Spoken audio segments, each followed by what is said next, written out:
of another place. Come with me, let's have a smoke break. Nah, not just a normal break. Let's smoke break. Smoke break. Smoke break.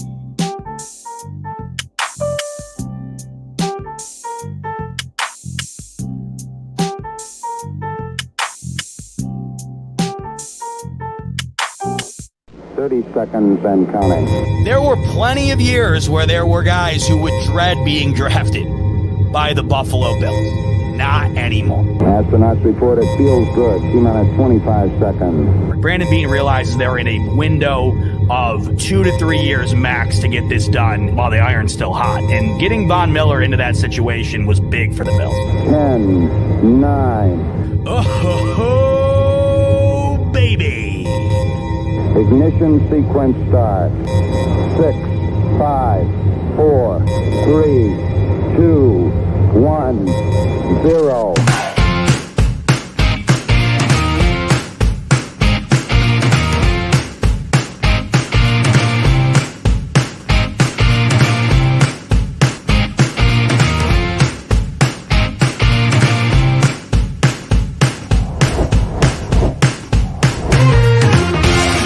Great interview.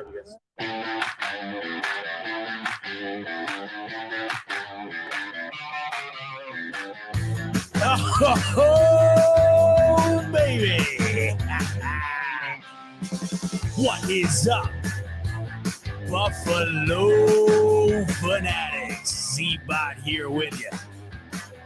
Monday night, live on the Buffalo Fanatics YouTube channel. It can only mean one thing. It is the smoke break. So good to have you in off of this Thanksgiving weekend, and I'm feeling better than ever.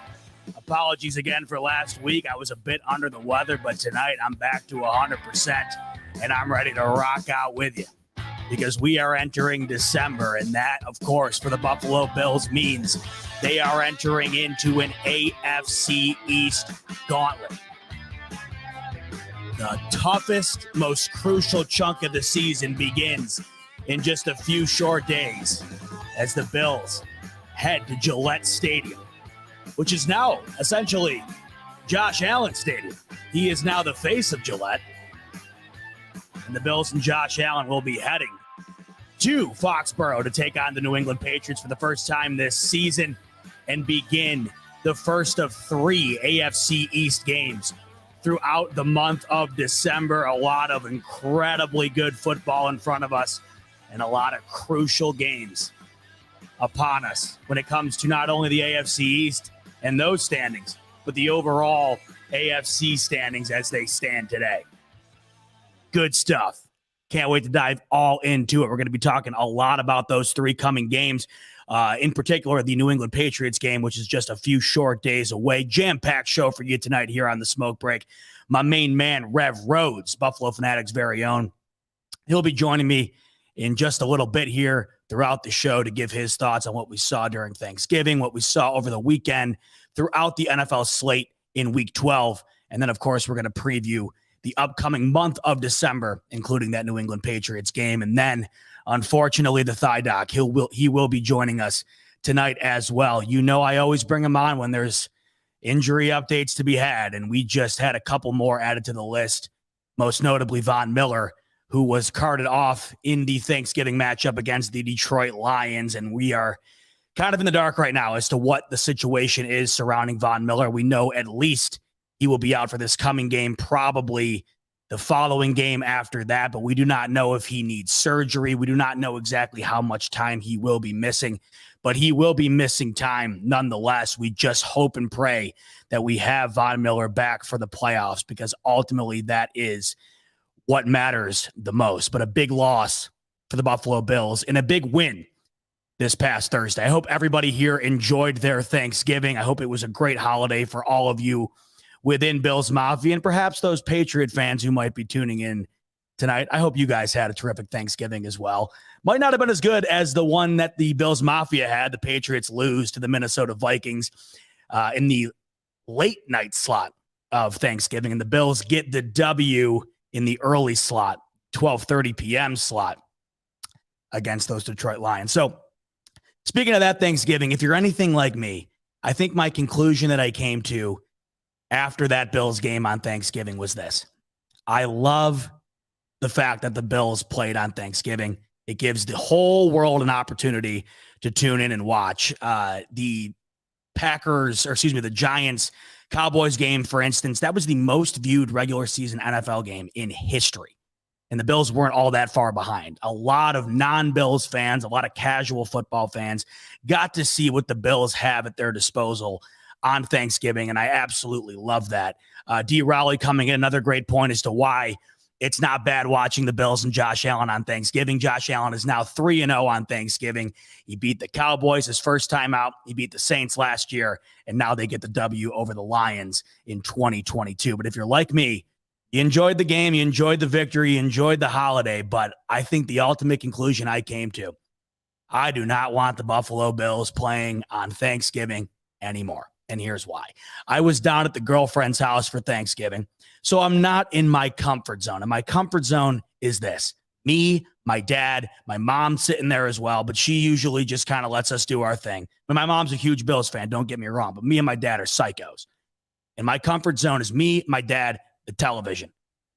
My mom's there. That's all good. Usually that's about as far as I'll stretch it. If you've been listening to my show for a long time, you know that I have a bunch of rules when it comes to Bills games. One of the biggest ones is I do not like watching them with non-Bills fans. I do not like watching them with non-NFL fans. I do not like watching them in public. I like to be in my comfort zone. And I was completely out of the comfort zone on Thanksgiving.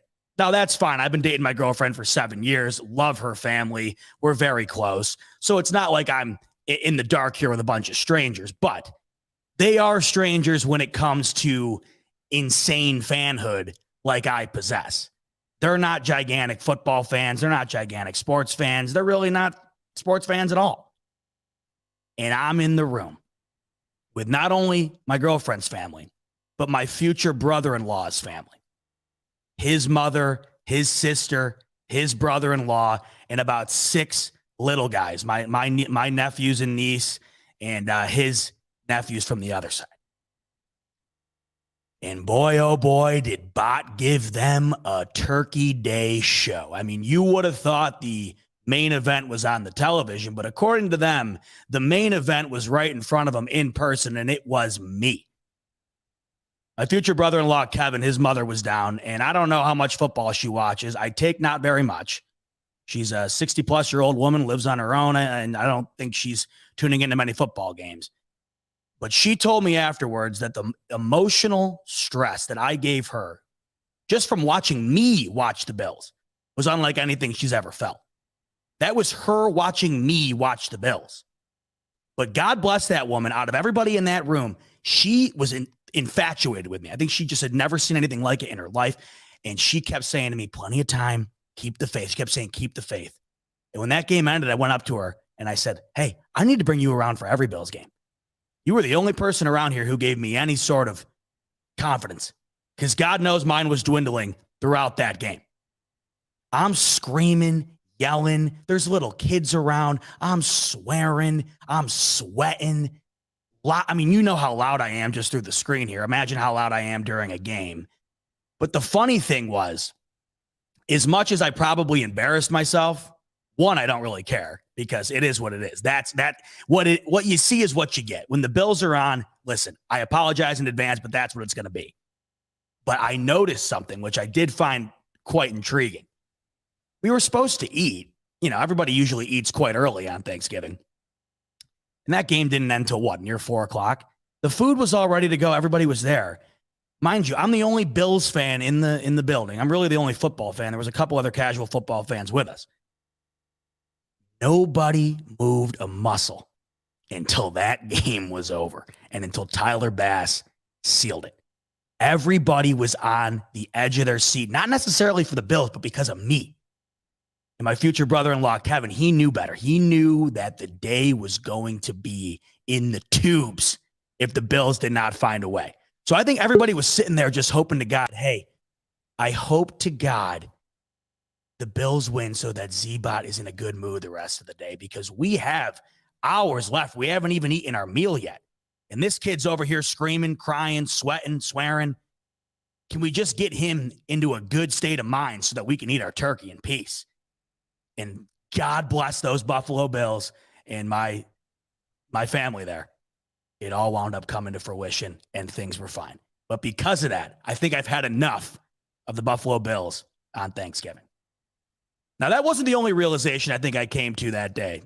It was a clear realization. After I went to the bathroom and kind of toweled myself off because I was pacing. I mean, come on. If you're like me, that game was not even close to in hand until the game was over. And that, of course, means pacing and a lot of stress, and that just brings out a lot of physical it just physically weighs on me. And after I kind of came to terms with what we had just saw, because if you're like me, you know, unless the Bills are rolling, you're not satisfied, right? And there's something that I realized after the dust settled after that game, and it's kind of to that point. And it's what I wanted to open the show up with here before I get Rev in here for us to talk about what we saw on Thanksgiving, X's and O's wise, and just sort of from the Bills' perspective, and then we move forward into Week 13. Wanted to start the show off with this. Outside of realizing I don't want the Bills to play on a holiday anymore, I also realized that we have been very, very critical of this Bills team ever since the bye week. And to some extent, it's been warranted. It's been very warranted. And you can call out the errors and INTs from Josh Allen. There's been plenty of them. That deserves criticism. You can call out the multiple games where the Bills defense regressed against the run, getting run all over. There's criticism to be had there. You can call out the Bills' inability to shut down the wide receiver one from the opponent. Justin Jefferson, field day. Amari Cooper, field day. Amon-Ra St. Brown this past week, field day. Criticism. You can call them out. All those things are fair. And with any team and with any sport, there's going to be fair criticism to be dealt. Hell, with anything in life, no matter what you do, someone's going to have something to say. And a lot of times they're just trying to tell you it because they're trying to help you out. They're trying to make you better. You got to be able to take positive criticism. But I think as fans, there's no rationale behind anything that we do. We're fanatics. We're fans. And that is it's completely contradictive to anything rational. There's nothing rational about being a fan. Hell, there is nothing even close to rational about being a Bills fan. So a lot of those criticisms are valid, but I think there's been some over-criticism that's been unfair, from myself included, as well as the entirety of the fan base. We've compared the last stretch of games post-bye to the pre-bye games. Hell, we've compared the last stretch of games to the preseason. Let's go all the way back before the 2022 NFL season even kicked off. Before the year started, the expectations for these Buffalo Bills were through the roof. Hell, there wasn't even a roof to be seen. Those expectations were so high. Super Bowl favorites, Josh Allen, the MVP favorite, Vegas favorites to win every single game. When the initial lines came out before the season even started, the Bills were favored in every game. The list goes on and on. You would have thought that this Buffalo Bills team had been to back-to-back Super Bowls with the expectations that they had.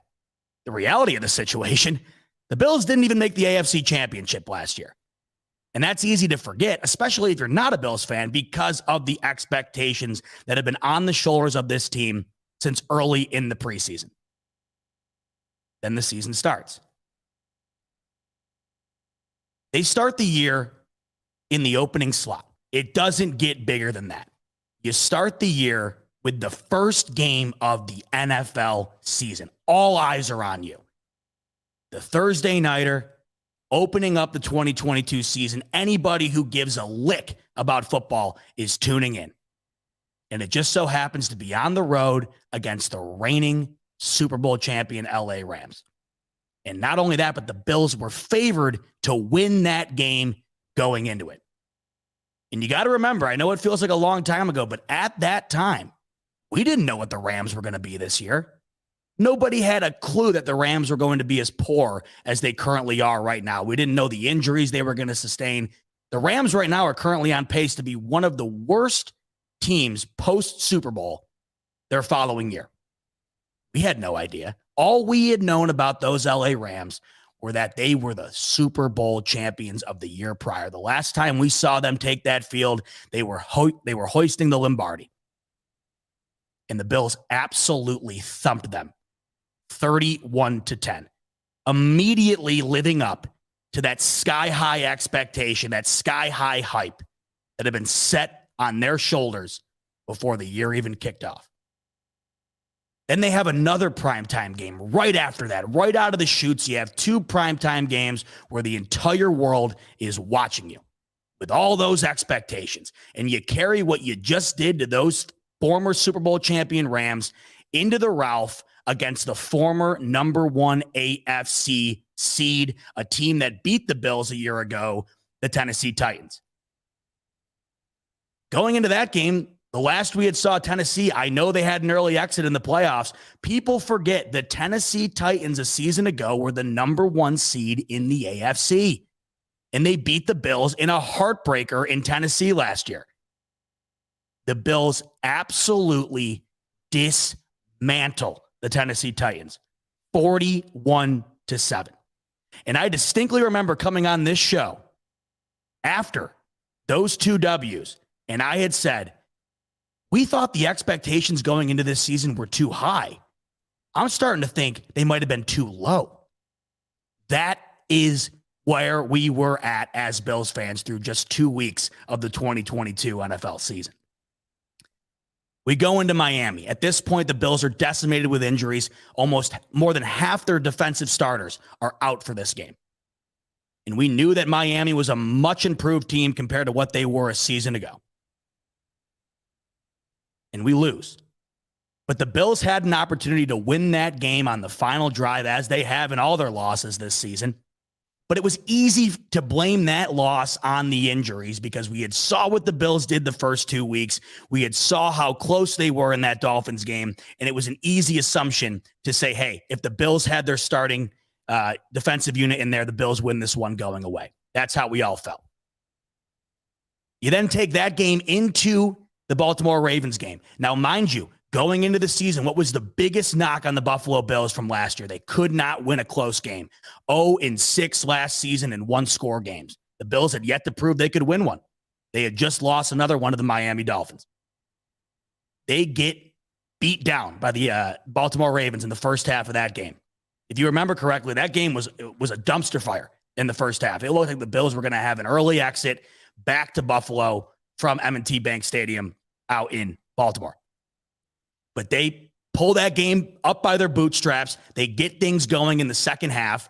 We haven't really seen this out of the Buffalo Bills. They dominate the second half. They come all the way back, make an extraordinary defensive play at the end to pick off Lamar Jackson, and the Bills complete the comeback, finally get that monkey off their back, winning a one-score game against an elite AFC opponent, a former playoff team a few years back. Would have been last year if not for the unbelievable amount of injuries suffered by the Baltimore Ravens.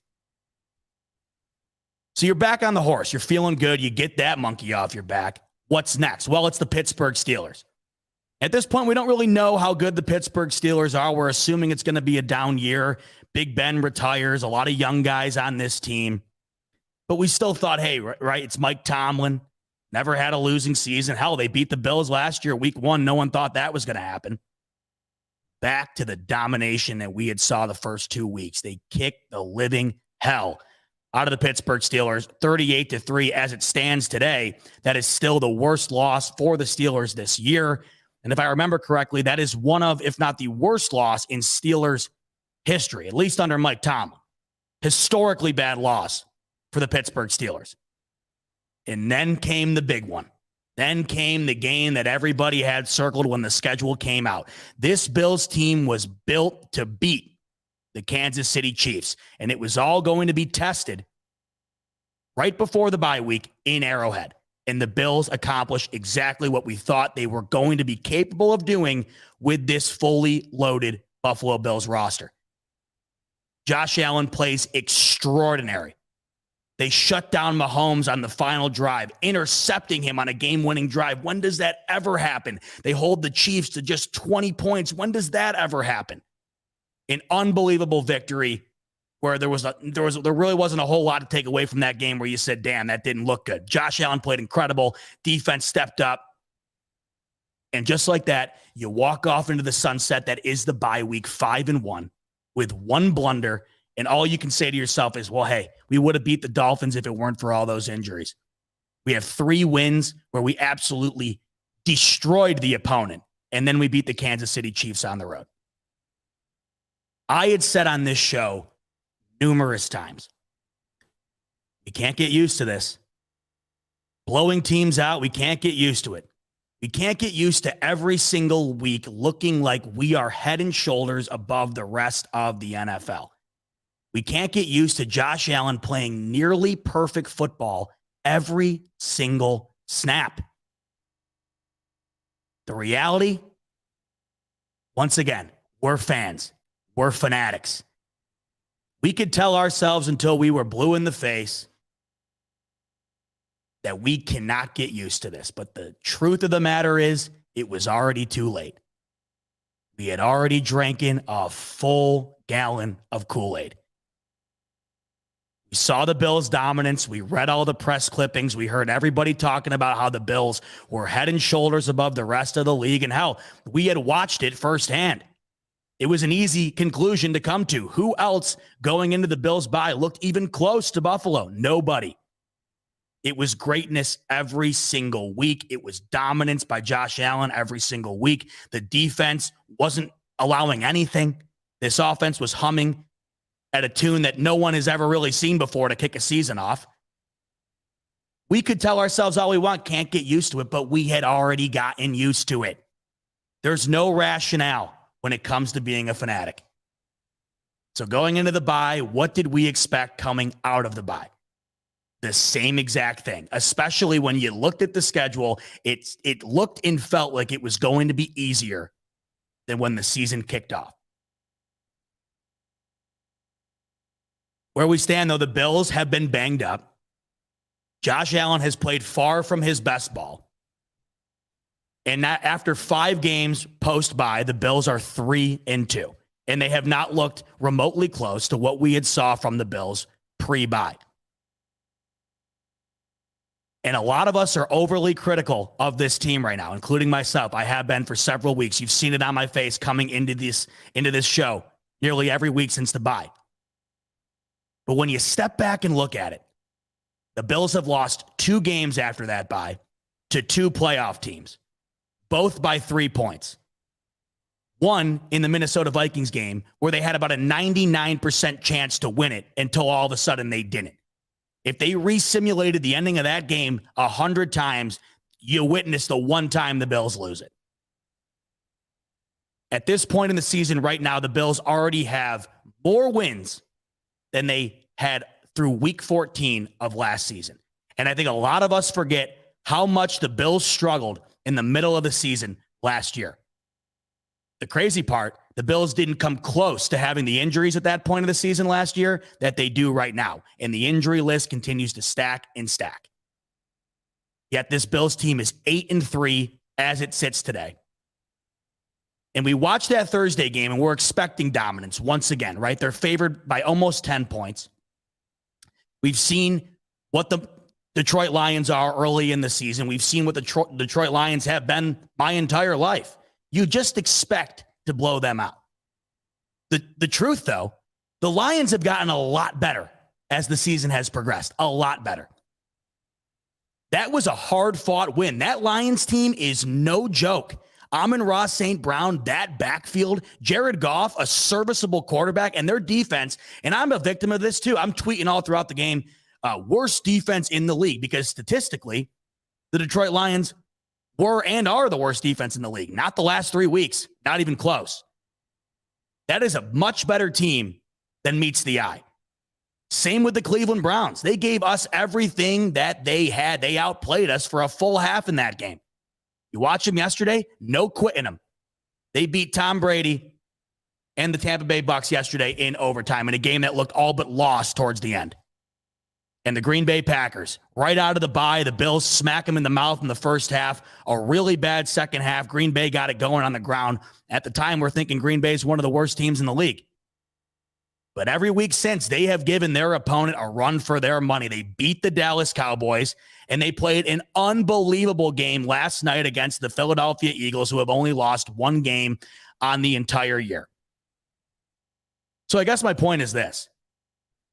We have got to realize going into this coming up gauntlet that the expectations that were set for the Bills going into the season and what we saw into the bye were not realistic. And what we've seen since the bye is not nearly as bad as we thought. Is it great? No. Has Josh Allen been playing his best? Absolutely not. Does this defense seem to have holes all over the place? Yes. 2 losses by 3 points each. One in which would have been a win 99.9% of the time. I had to look myself in the mirror. I think we all have to look ourselves in the mirror because we have been overly critical, but we have been overly critical simply based on the falsified expectations that we set for ourselves going into the bye. It was never sustainable. Not only were the Bills going to be able to sustain that level of play, did we really think that everybody else in the league was going to play that poorly? Look at Tennessee. They've barely lost a game since playing the Bills. Lost yesterday to Cincinnati. I think that was their first loss in 5 weeks? Things changed dramatically. And at the end of the day, even though things have changed, we sit here today with the Bills being 8-3. And I have a lot more to say on the matter because it gets even crazier when you realize just how much things can change this coming week. And that's where I bring in my main man, Rev. And he's looking better than ever. I got to take him off of mute. So he doesn't. Let me get him off of mute. Rev, you got to unmute yourself. It's not letting me do it. There he is. What up, baby? Baby, what is going on? How was your Thanksgiving? Man, Thanksgiving was fantastic. Had a really good time, man. Good. You know, I think the early game that we played, I'm glad you had mentioned about like nobody in the house is really doing anything because it really put the whole Thanksgiving ordeal like on pause. Like depending upon how that game was going to go, was going to determine how the rest of my Thanksgiving was going to be. And man, I was stressing all the way out, man, all the way out. But needless to say, man, it ended up being a very good Thanksgiving, and so I'm glad. Well, I'm glad to hear it. And of course, it was made better by getting that W. And like I said earlier, I just don't know what it would have been if they hadn't, but I don't want to think about it. Like Kanye West said, everybody would want to know what I'd do if I didn't win. I guess we'll never know, right? No. So this is what I want to get into, Reb, before we bring the Thigh Doc on, who's waiting patiently in the background to give us some surely not good news, which, like I say, every time he comes on, I mean, he's a good-looking son of a gun, but God, do I hate seeing him. But we'll bring him on in a minute here. Before we do, Rev, I know how you felt. Let's see that. Rev wanted, no. So thank you. They calling me out already, man. Oh, I know. That's where I wanted to start. Thank you, Nico. I appreciate it. So I know how I felt after that game. I wasn't overly impressed. I don't think many people were, but I think, some of us might have taken it a notch too far. In fact, my dad sent me a screenshot of your tweet. He goes, "Oh boy," he goes, "Rev's gonna get cooked." I go, "No." Did he really? Yeah. I go, "No, Rev's in his feels right now. He doesn't mean that. He doesn't." Dude, I was all the way vested, bro. But listen, that's why I wanted to make this point to kick it off, because I think in the moment we all, to some degree, feel something like that. We don't know what it is. We don't know why. It just doesn't feel particularly, good. Yeah. It doesn't feel great, even though you just got the win. So we have all these factors that go into it, right? The way things started in the beginning of the year, the way things have been post-bye, it's just not linear. It's not the same. And we think that the sky is falling at times, even though they sit here at 8-3. They've won their last 2, and they have ample opportunity coming up here to really put their mark on things. And that's where I want to kind of dive into this with you, because I was going through stuff earlier, and I don't think people quite realize how much things can change starting this week. And when I say change, I mean dramatically. So here we are, the good old playoff machine. Now, when you see this, want to know what this reminds me of, Rev? This reminds me of back in the day, right around high school, where I would go through this thing and I would do every impossible mathematical equation to see how the Bills would get into the playoffs. That's what this thing reminds me of. Luckily for us now, we use it for Yeah. completely different matters. So Yeah, no here's doubt. how it sits right now, Rev, and the rest of the gang tuning in. Here's how it sits right now. KC, 1 seed. What a wild card game that would be. Jets, Dolphins. Dolphins currently with the 2 seed. They are in first place in the AFC East. Then it would be Bengals and Titans, and then we'd see our old foe again, the Baltimore Ravens, as it stands right now, a team we took down a couple of years ago with the amazing Teron Johnson interception that will be forever remembered by Bills Mafia. But we don't want that 5th seed, Rev. We don't want to go to Baltimore again. We don't want any of that. And I think, looking at the way things have panned out over the last couple of weeks, it just seems like it's going to be tough to get back to where we were. Well, I went through this quick simulation of just week 13 and just the AFC teams. And I went through and I said, well, you know what? This is a very likely possibility. And I could not believe how much things changed. So let's take a look here, Rev, right? We got the Bills Thursday night. This game's huge. We're going to dive into it throughout the show. Yeah. This game is massive. And the way I labeled this show in the description, I said, if you want to get down to the nitty gritty here, you could argue for the AFC East, the playoffs kind of start this week. Every game is playoff-esque when it comes to your seed. Yeah. It's remarkable, not only for the seeding, but for getting in general. The New England Patriots, as it stands right now, they're not in. They have got to, find a way to get in. Winning on Thursday would be a massive, massive boost towards doing that. But I don't think it's going to happen. Let's say it doesn't happen for our sake. Bills get the W in Foxborough Thursday night, right?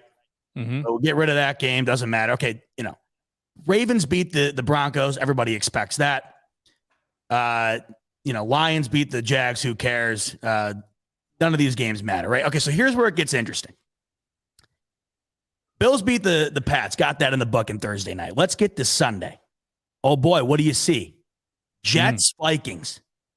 That ain't going to be an easy game for those New York Jets with Mike White in one of the craziest environments in the NFL in front of the Vikings nation there. I'm leaning Vikings all day on that game right now, Rev. Would you agree? Yeah, I agree. So we give the W to the Vikings. Doesn't get easy here for a current playoff team in the AFC. Titans on the road in Philly. I got to imagine if I got a gun to my head, Rev, my money's on Philly. How about you? That's going to be a tough matchup. Tough game. Both teams can run the hell out of the ball. Yeah. It's going to be a hell of a good game. Good game, actually, man, really to watch. That's a really good game. The way Philly's been playing, though, they look really good. That's really the first time I actually seen them really well last night. Oh, my God. They ran for almost 350 yards. I mean, we're talking about some of the greatest running we've ever seen before. Yeah, ridiculous. They look very good. I would give them the victory. Yeah. So we go with the Eagles. A close win, though. Now look at who those Miami Dolphins got to play on the road against perhaps the hottest team in the NFC over the last several weeks. And if you really look at rosters, who's got a better roster right now than the San Francisco 49ers? The Miami Dolphins have played some cupcakes over the last month. Very much This is going to be a tough outing for the Miami Dolphins. If I had my money on it, Rev, I'm going with the Niners in this one. Do I think that the Dolphins can win it? Absolutely. But I think if I had to bet on it, I'm going Niners. I think this is where the Dolphins get tested finally. Absolutely. Going against a top defense like that cross-country trip, the way that defense has been getting after it, I don't see Tua being able to stand in the pocket and deliver to his targets like he normally has been. I think the Niners are going to beat him, and they could beat him soundly. The Dolphins just lost their best offensive lineman. This defense for San Francisco, no joke. I'm leaning San Francisco in this game. And like Andy's coming in here, by the way, I'm just realizing this too as we go through. What a schedule we have coming up this week. Holy cow. All right. Take a look at this game, Rev. Oh, it doesn't get better than this. This is the game right there. This doesn't get better, right? For Bills fans, but like if we're looking at that number 1 seed and we think that we think that the Chiefs, they need to lose somewhere because you look at the rest of the schedule. I think this is the game where you think, oh, it's a reality. It's a possibility. No one's playing hotter ball right now, arguably in the AFC than the Cincinnati Bengals. They've got it in gear. Watch what happens when I click on the Bengals here. Oh yeah, folks. Within 1 week here. Within 1 week, when it just seems like things aren't nearly what they were to kick the year off, within 1 week, the Bills would go from the 6 seed to the 1 seed. Mm-hmm. Also atop of the AFC East, completely controlling their destiny for not only the division title, but for the 1 seed the rest of the year. If these very, possible scenarios pan out. I mean, Rev and I aren't sitting here grasping at straws. These are very likely outcomes that we are looking at right here. And it's more than possible that last week, when it just felt like things were completely, falling apart compared to what they were in the beginning of the year, you flip a switch this week and the Bills could very well be in possession of the 1 seed. You also take a look at this that really interested me. The Bills going forward have the 10th toughest schedule in the league. The Jets, the Dolphins, and where am I looking here? The Jets, the Patriots, and the Dolphins, Rev, all have tougher schedules. Let's take a look at the Jets real quick. Look at who they have left. Their easiest opponents are 2 tough outs. The Jags, who just beat Baltimore yesterday. Trevor Lawrence looks better than ever. And the Lions, who gave the Bills all they could handle. Tough team. Yeah. Tough team. You look at these opponents, got the Bills again, of course, the Dolphins, the Seahawks were, of course, no joke, and then the Vikings, and then Miami. They got a real tough schedule going forward as well. Man. Yeah. You take a look at what we got in front of us here, not only for what the Bills have in front of them in their schedule, but you take a look around the rest of the league, and you realize pretty quick that the tide can switch on a dime starting this week, and it's got me beyond excited, especially Rev kicking things off on Thursday night in Foxborough. Yeah, no doubt. I mean, I think what we as Bills fans, and this is I'm really talking to myself here, because I mean you really helped me out, man. You gave me some therapy, but and I appreciate that, brother, because I was extremely emotional, and I tend to get that way with this team and wins, and you laid it out perfectly with the high expectations, and then the way you seen them come out the gates really strong, looking like they were invincible. But nevertheless, I mean, they're still sitting here at 8-3. They really can control their own destiny. And then, looking at close to this time last year, the Bills came out of Thanksgiving 7-4. And they wound up being 7-6, Rev. Why? Yeah, 7-6. Yeah, exactly. Yeah. And so here we are 8-3 with a much tougher schedule and a tighter AFC East race. Yep. It's very possible that the Bills can easily get to that number 1 seed if they take care of business. Now, these are some very realistic possibilities that can actually happen within the span of a week or two. But going into this Thursday night game right here against the Patriots, it is a must win. And I know people don't like to say that. Oh, it's never a must win. No, it's a must win. When you look at the race, it's always been the race since week 1. I mean, you've been in the playoff race since then. But the closer you get to the playoffs, to the end of the season, every win counts even the more so. And especially the way this division is playing out right now, it is definitely a must win, because the Bills are 0-2 right now in the division. They cannot afford to go 0-3 in the East and find themselves, on the outside looking in, trying to catch up. You don't want to do that. They control their own destiny. They need to go ahead and knock out the Pats right now, which is not going to be as easy as it was last year. I think it's going to be different. Mac Jones plays the way he just did against Minnesota, because he looked phenomenal. Yeah, he looked good against Minnesota, no doubt. And the Patriots defense is playing very well. Oh, big time. Yeah, very well. So it's going to be a challenge for the Bills nonetheless. But they better make sure they come ready, locked and loaded this game. I mean, all the marbles right here. Pull out all the stops and make sure they take care of business in Foxborough to go ahead and get that much closer to securing the division win first, and then the number 1 seed. 2 quick things before we get the Thigh Doc in here to give us a much-needed injury update. 1, if there's a reason I have this in my Twitter bio, all tweets during game day are irrational. So anybody jumping down Rev's throat, you gotta pump the brakes. Because deep down, no matter what, y'all feel a little bit of something when the Bills aren't clicking on full cylinders. We all do. So don't pretend that you don't. Yeah. Hey, man, look, I got no shame in my game. I mean, for real, because I put my heart out there, man. I'm all in, baby. And when I'm emotional, it is what it is. Knows you the way we do. I think that's the other thing too. They might just think you're just spewing. They don't know how emotional. And I've said this before. Look, I'm a fan. Okay, Sure. I mean, I'm a fan. Yeah, I mean, I'm here with the platform. I got a mic, but I'm a fan, and when I'm watching the Bills, man, I'm invested, and I go up with the roller coaster. I go down with the roller coaster. It's just how it is, man. This is how I fan. It's hard for me to change it. But I you know say what I'm every saying? week, Like, man, if I go back and look at my tweets, I mean, you would have thought that oh, you dude, would think I have the worst bipolar in existence. It's not even funny. The amount of yeah. emotions that I display within an hour period. And I look Oh, back on it and I'm like, dude, why did I even like, what am I doing? But in the moment, it's just something. oh It's man, just wild. stressed out, bro. Stressed out. And then Stressed out big two, time. yeah. And then two, on the other side of things, after the thigh dog, we're going to have a lot to talk about from the Detroit game, of course, and then getting that in the past because it's already pretty stale at this point, but we're going to talk about it.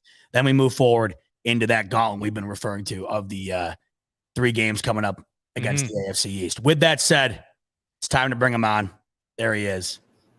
Oh, you got to put the music on for him, man. What's up? Right. Yeah. Well, listen, what do I go? I always I hit it right the first time. There the thigh dog. I will play the music because it's tradition. Although thigh dog, I'm just like I say every time, man. But it feels like every time I bring you on, it's about somebody new. That's the problem. I'm not bringing you on to get an update. It's always something else. And this week, of course, the leadoff. It's Von Miller. Now, you know what's weird to me in this one. Because thigh doc, when I was watching the game, I'm at the FAMs, and you got a million people talking during Thanksgiving. So the broadcast quality, or the broadcast audio rather, I wasn't listening as carefully as I usually do. So it kind of took me by surprise when I saw Von Miller getting carted off. And then, of course, you're like, come on, you can't catch a break these days on defense. We get the initial update that, you know, it could be this, it could be that, but at the very least, it's going to be 7 to 10 days. We're a few days removed from that game now, thigh doc. What can you tell us based on your knowledge as to what we can expect from Von Miller and his injury throughout the rest of the year here?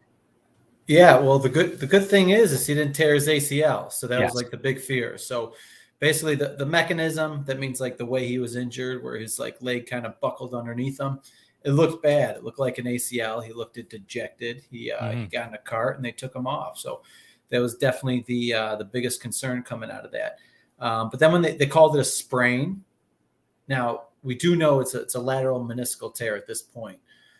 You don't refer to meniscal injuries as sprains. So it's a little odd the team kind of released that out of the gate, which means he might actually have like a sprained ligament in there. But the main issue is the lateral meniscal tear.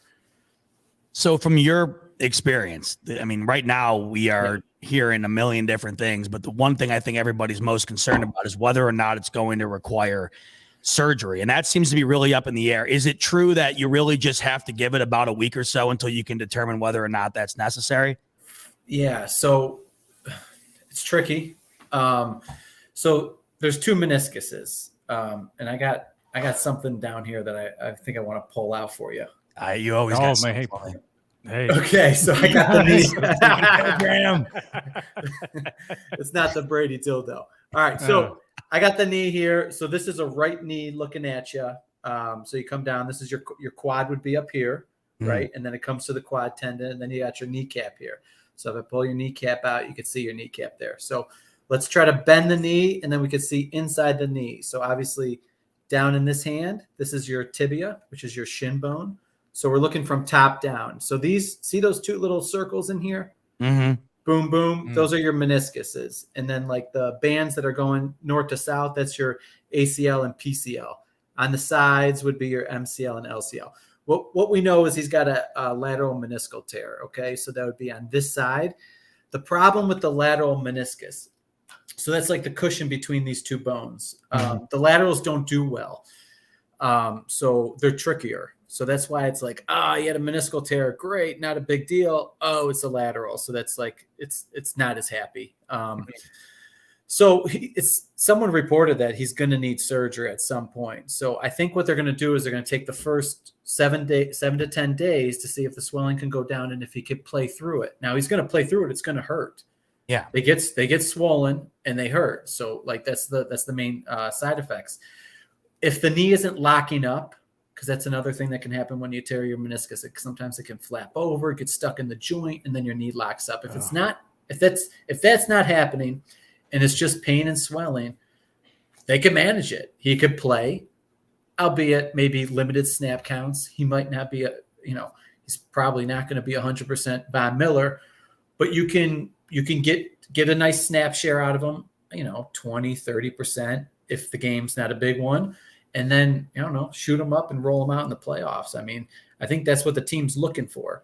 But if the knee just doesn't respond well and it's just so swollen every time he runs, it hurts, he can't push off it, and you're looking at 50% of Von Miller, then it's not worth putting him out. They'll shut him down. They'll do the surgery. And now there's a huge debate. Well, not a debate, but there's a huge difference between the two types of surgery for a meniscus. So you want me to go through that now? Of course. Heck yeah. All right. So there's a meniscectomy. That means they just trim out the damaged tissue. Now you can come back quickly on a meniscectomy, but your long-term effect is worse. So they're basically taking that cushion out. They're taking the irritated tissue out, cleaning it out, resurfacing it. It's different how fast guys can come back with a lateral meniscal trimming, aka meniscectomy. But there was a nice paper done recently for elite soccer players, and the average is 7 weeks for a meniscectomy on the lateral side. And that would be the lighter end of the surgeries. That would be a surgery that gets him back quick. Okay. But it's not good for him long term. Because when you here's the deal. If you take some meniscus out of the medial side, your contact force goes up 100%. So that means these two bones are going to push down on each other 100% more, and you're going to start to wear out the cartilage. When you take it out of the lateral side, it goes up 200 to 300%. So guys wear out super quick when they get the lateral meniscectomy. Does that make sense? Yes. Mm-hmm. But he's 33. Right. Is he really going to play till 39? He's probably going to have arthritis in his knee around 39. He's going to have cartilage wear in his knee by the time he's 39, even if this injury didn't occur. So that's why they're going to check with other doctors, see what the leaders in the field want to do, what they suggest, and they'll make a decision that's right for him. But what I do know is that he's going to try to play through it. And if his knee can get through it, it swells up after the games. He can't practice much during the week, but hey, you're getting the finisher out there for 20 to 30% of third downs, 20, 30% of a game with all the big third downs, it's worth it. And then he can get it fixed in the offseason. Do you understand? I understand. On the same page. Cool. Now, the better case scenario for his career is to get a meniscal repair. So instead of coming and cleaning out that meniscus, they actually sew it together. The only problem is it's a 4 to 6 month recovery, more towards 6 months for football players. Because you the first month you're in a brace, you can't bend the knee past 90 degrees because you got to let those sutures heal. You got to let it sew. It's like getting a scab on your skin. You got to let that sucker heal till the scab goes down.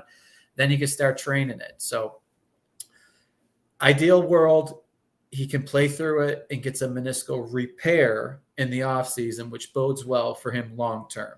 Because he can get a meniscectomy right now, guys, and think he's going to come back in 6 to 7 weeks. And it can absolutely fuck his knee up. And we're talking potentially career ending. And now I know you're going to be like, oh, shut up, man. That's not true. It is true. James Andrews put out an article. There is a fear that lateral meniscal tears can cause an end to a career. It depends who you are.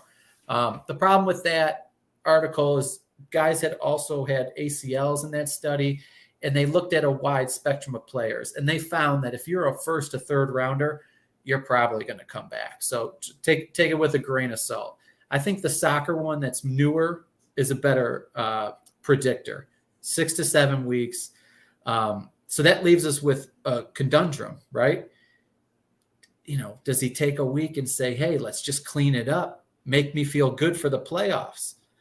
Or does he go conservative for 2, 3, 4 weeks, says, shit, the knee hurts. I can't play through this. Let's clean it up now. Now, you just lost 3 weeks, and this is like at least a 6 week to come back from.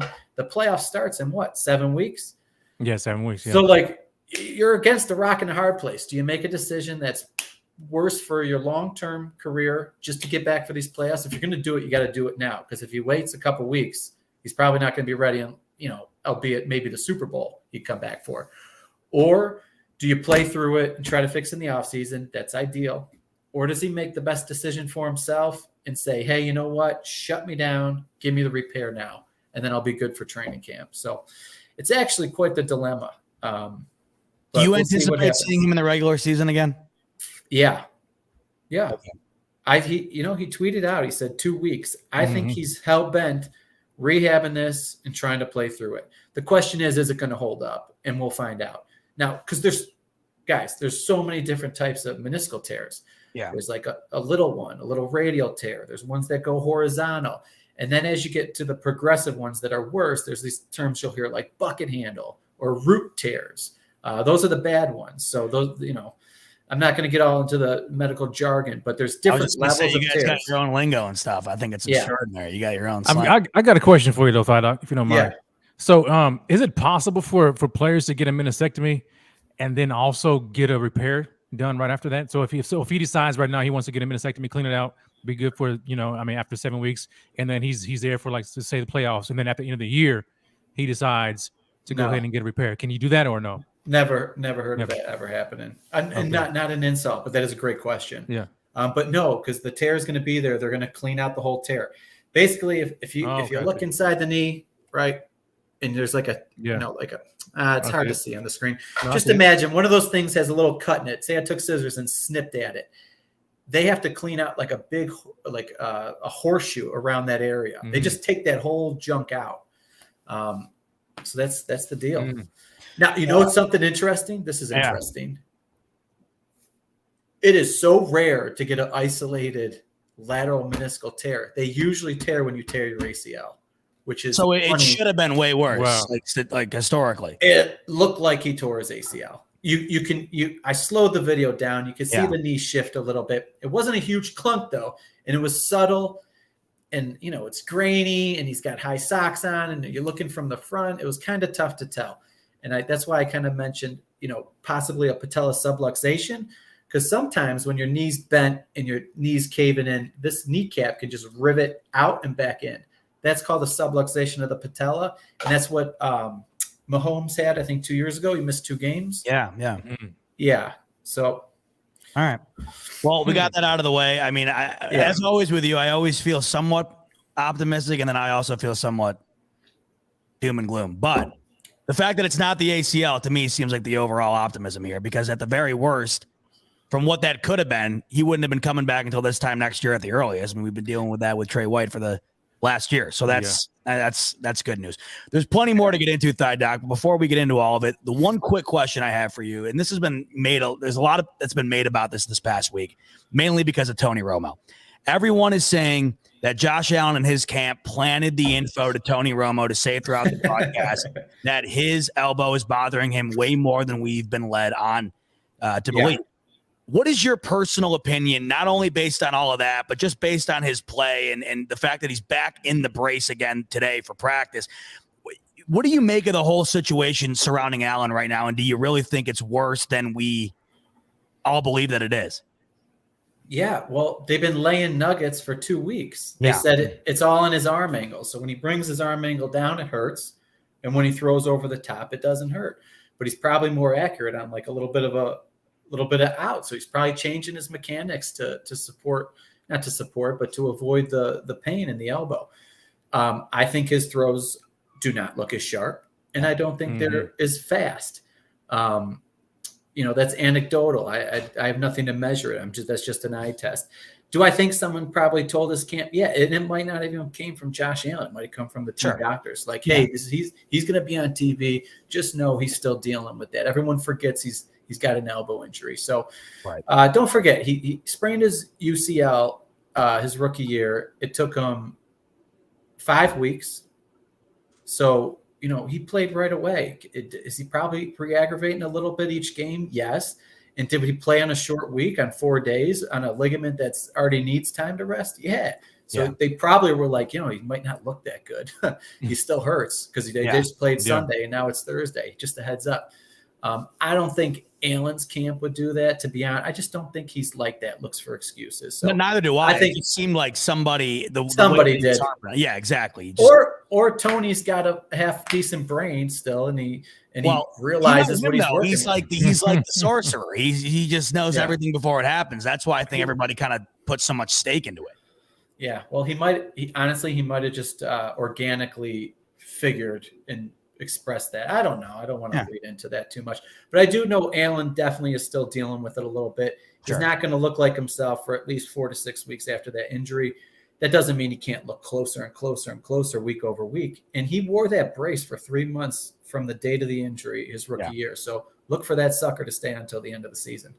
Let's move on to Trey Edmonds. What's the latest with him? I think it just, once again with this defense, you gain one, you lose one. It's noticeably different without him out there. Thank God Milano's there. Without losing both of them at the periods that we have, it's terrible. But obviously, need Edmonds back for the AFC East. Gauntlet ahead. What's the latest on him?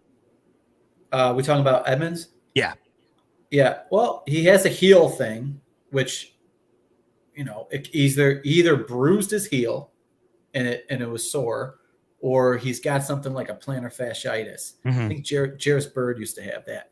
But if it's something chronic like a plantar fasciitis, that sucks, because that's he's gonna have to deal with that. And some guys just don't even get over it. It like runs its course for a year and then finally it goes away. But anyways, the heel thing.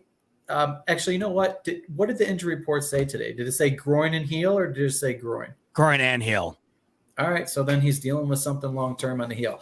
And then the groins, are they tricky? Kind of. I mean, it's a soft tissue. It's a strain. Again, if it's just a regular little strain of the muscle tendon, you're looking at 2 to 4 weeks. He's working through it.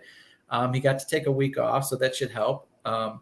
But other things that give you pain in the groin, and I don't want to sound the alarm, but like hip labral issues or sports hernia, those are kind of things that could feed into that area. So just keep an eye out on what kind of surgery gets in the off season. With Vaughn out now, it's more key than ever to get Rousseau and Epinesa back. What's the latest on those two? They both didn't practice again today. No, they did practice today. Did they? Epinesa. You're right. I'm looking at the one here. Oh, they're full. They're full. They are full. Okay, good. Yeah. Thank God. So that's what I get. It's Deion Dawkins that didn't not practice. being able to read it. That's the positive. It's all good. All right, so they're back and ready to rock. Good. But are they ready to rock? I think they're good. I think this game's big. This is being viewed as a playoff game, and I think any guys that were on the fence that might get a week off prior in the season are getting thrown into the fire here. Yeah, I think Groot. They showed a video. He had a high ankle. Guys, those could take 4 to 6 weeks. He's at 4 weeks now, going on 5. It's his first practice. He looked a little ginger. Can he fight through it? Yes. Can it get does it have a higher chance to get re-aggravated? Yes. Epinesa, he didn't even look like he got hurt in the last game, and he's got an ankle thing. He had 2 weird foot and ankle things that he hurt in practice last year that he missed games for. I don't know if he's got a chronic issue in there. I really don't, but it kind of looks like it, because if he's not rolling his ankle and he's just planting on it and then it hurts and then he's got to miss a game, that raises an eyebrow. Again, I'm not trying to be a Debbie Downer. All these guys deal with stuff, so this isn't anything new, but you're seeing some patterns with some guys. So, I think Groot, he's young. He's coming off a high ankle. I think that's like the scariest thing for the team and longevity of his career. And then Epinesa, he hasn't really reached his full potential. Sounds like he's got some ankle thing he's going to be dealing with kind of long term. And if you want my opinion on another guy that hasn't been on the report, I still think Gabe Davis looks a little gimpy at times. So I think he might. I think he's still dealing with that ankle injury from earlier in the year, and he had an ankle thing the year before and the year before. So that's 3 years in a row with the ankles on Gabe Davis. He's probably got some damage in there. How about Mitch Morse? I know it looks like he's he's tunneling towards being back, but he's been on and off as well. What are your thoughts on where he's at right now? Yeah, he must have a real bad sprain in his elbow, because he's been on the report all year. He only missed 1 game for it. And the game, he did get hurt. He played the whole game. So, I think he left shortly and came back. I'm not too worried about his elbow. Sounds like, it's a bad sprain. He's going to be dealing with it throughout the year, but it's workable. The ankle, I saw the video. I had posted a tweet about it. It's a low ankle sprain, so it's a lateral ankle sprain. Those are the best ones to have. The only problem is the way his foot stepped back and all the weight went on it. It looked like a pretty vicious one. So I'm not surprised he missed a short week, but he should be good to go this week, and I think he will be. That's good, knowing that. Yeah. Now, another guy we need next to him, Deion Dawkins, especially with this Patriots D. What is the latest there? I think he was one of those injuries on Thanksgiving where it just all of a sudden, Deion Dawkins is not in there anymore. What happened there, and what do you expect moving forward? Because it was the last play of the first half, so it kind of got scrubbed. I didn't even see it, and then I heard he's out. So, so I looked back. So he got rolled up on. So he's kicking back, and a lineman falls on the outside of his foot, which makes it bend inward, kind of into that motion, kind of that looked like Von Miller, like the knee, but it was more of an ankle thing. So the ankle gets stuck underneath the body. The guy's hip and low back falls on top of it. It bends the foot inward. So that's the opposite of a low ankle sprain. There's an inward ankle sprain. Okay. Two things can happen when that happens. You could get a medial ankle sprain, or you can get a high ankle sprain. And the only difference is like they both fold inward, but when you have a high ankle sprain, you also get a torsion to it, kind of like you're twisting off a bottle cap. So I saw the video, and then he's out for the rest of the game, and I'm like, shit, he's got a high ankle sprain. I looked at the video; it looked like a high ankle sprain. I tweeted it out like an idiot because it's Thanksgiving. I didn't realize he was on the sideline in the second half. And then, people are like, oh, you're an idiot. He wasn't even in a boot. He was in a boot after the game, but that doesn't matter. It's not like he was on a boot with crutches. He was on a simple walking boot. It's pretty protocol. But the fact that he was on the sideline and he was jumping around a little bit bodes very well. So I'm going to assume it was just a medial ankle sprain. Sorry to sound the alarm on that, which is usually like a 1 to 2 week recovery. And especially because the team called it day to day. So that definitely feeds into saying, hey, this is probably just a medial ankle sprain. They're a little worse than low, the lateral ones, but not by that far. So if he does miss like 3 games, limited, coming back for the 4th, then it was a high ankle sprain, guys, just for the record. He's not going to potential to definitely be missing some time there for Deion. Yeah, and they, the team handled the Ed Oliver ankle sprain a little oddly. Like high ankle sprains, you're usually taken out right away, but Ed came back after halftime, played two snaps, came out, then he was back limited at practice real quick with like a tape job. I don't know if that was like gamesmanship, but they handled that one a little weird, and that's since been reported was a high ankle sprain. So I don't know if they're taking the same approach, being a little more aggressive, not taking Deion off his feet real quick. But again, if they're calling it day to day, he was on the field. Again, I don't see him missing more than 1, 2 at the most weeks. Unless this is a high ankle issue, then you're looking at 3 to 4 games. All right. So before we let you go, one last tidbit here. Finally, Trey White gets on the field. Very limited snap count, but he was uniformed. He was out there. Great to see. Leslie Frazier said we can expect to see a lot more of him next week.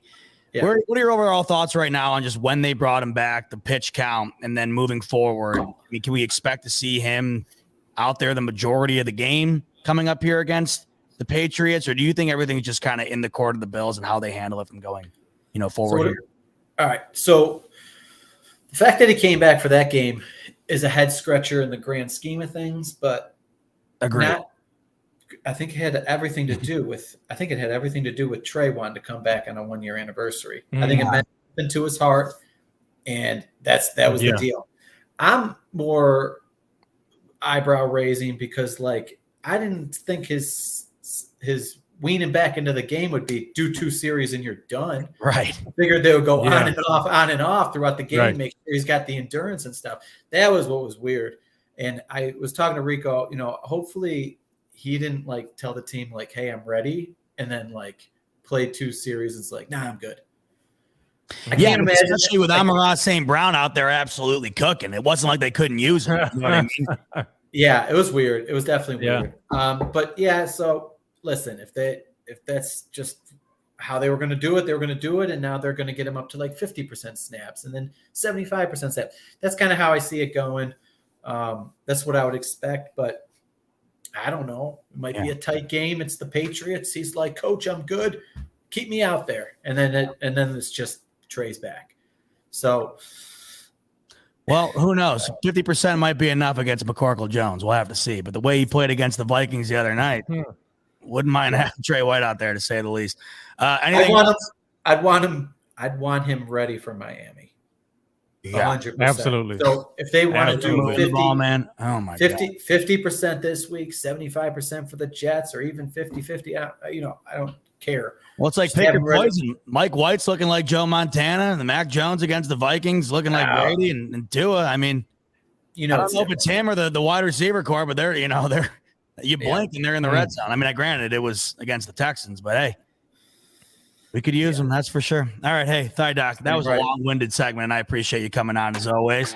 No problem. Long music every time, and hey, thanks for the little display thing too. You always come prepared. I appreciate it. I'm in pants tonight, but I'll take a rain check on the leg thing. Oh, I figured you were naked, so I was just hoping you. Yeah, you don't have those tearaway pants. You just. No, he's not a tearaway. It's just there's nothing underneath of him. But that's Still in my work khakis. Oh, good for you. Look at that. A man's work is never done, especially with the Thigh Docs. Thank you, brother. Appreciate it. Take it easy, Good fellas. to see you, man. God.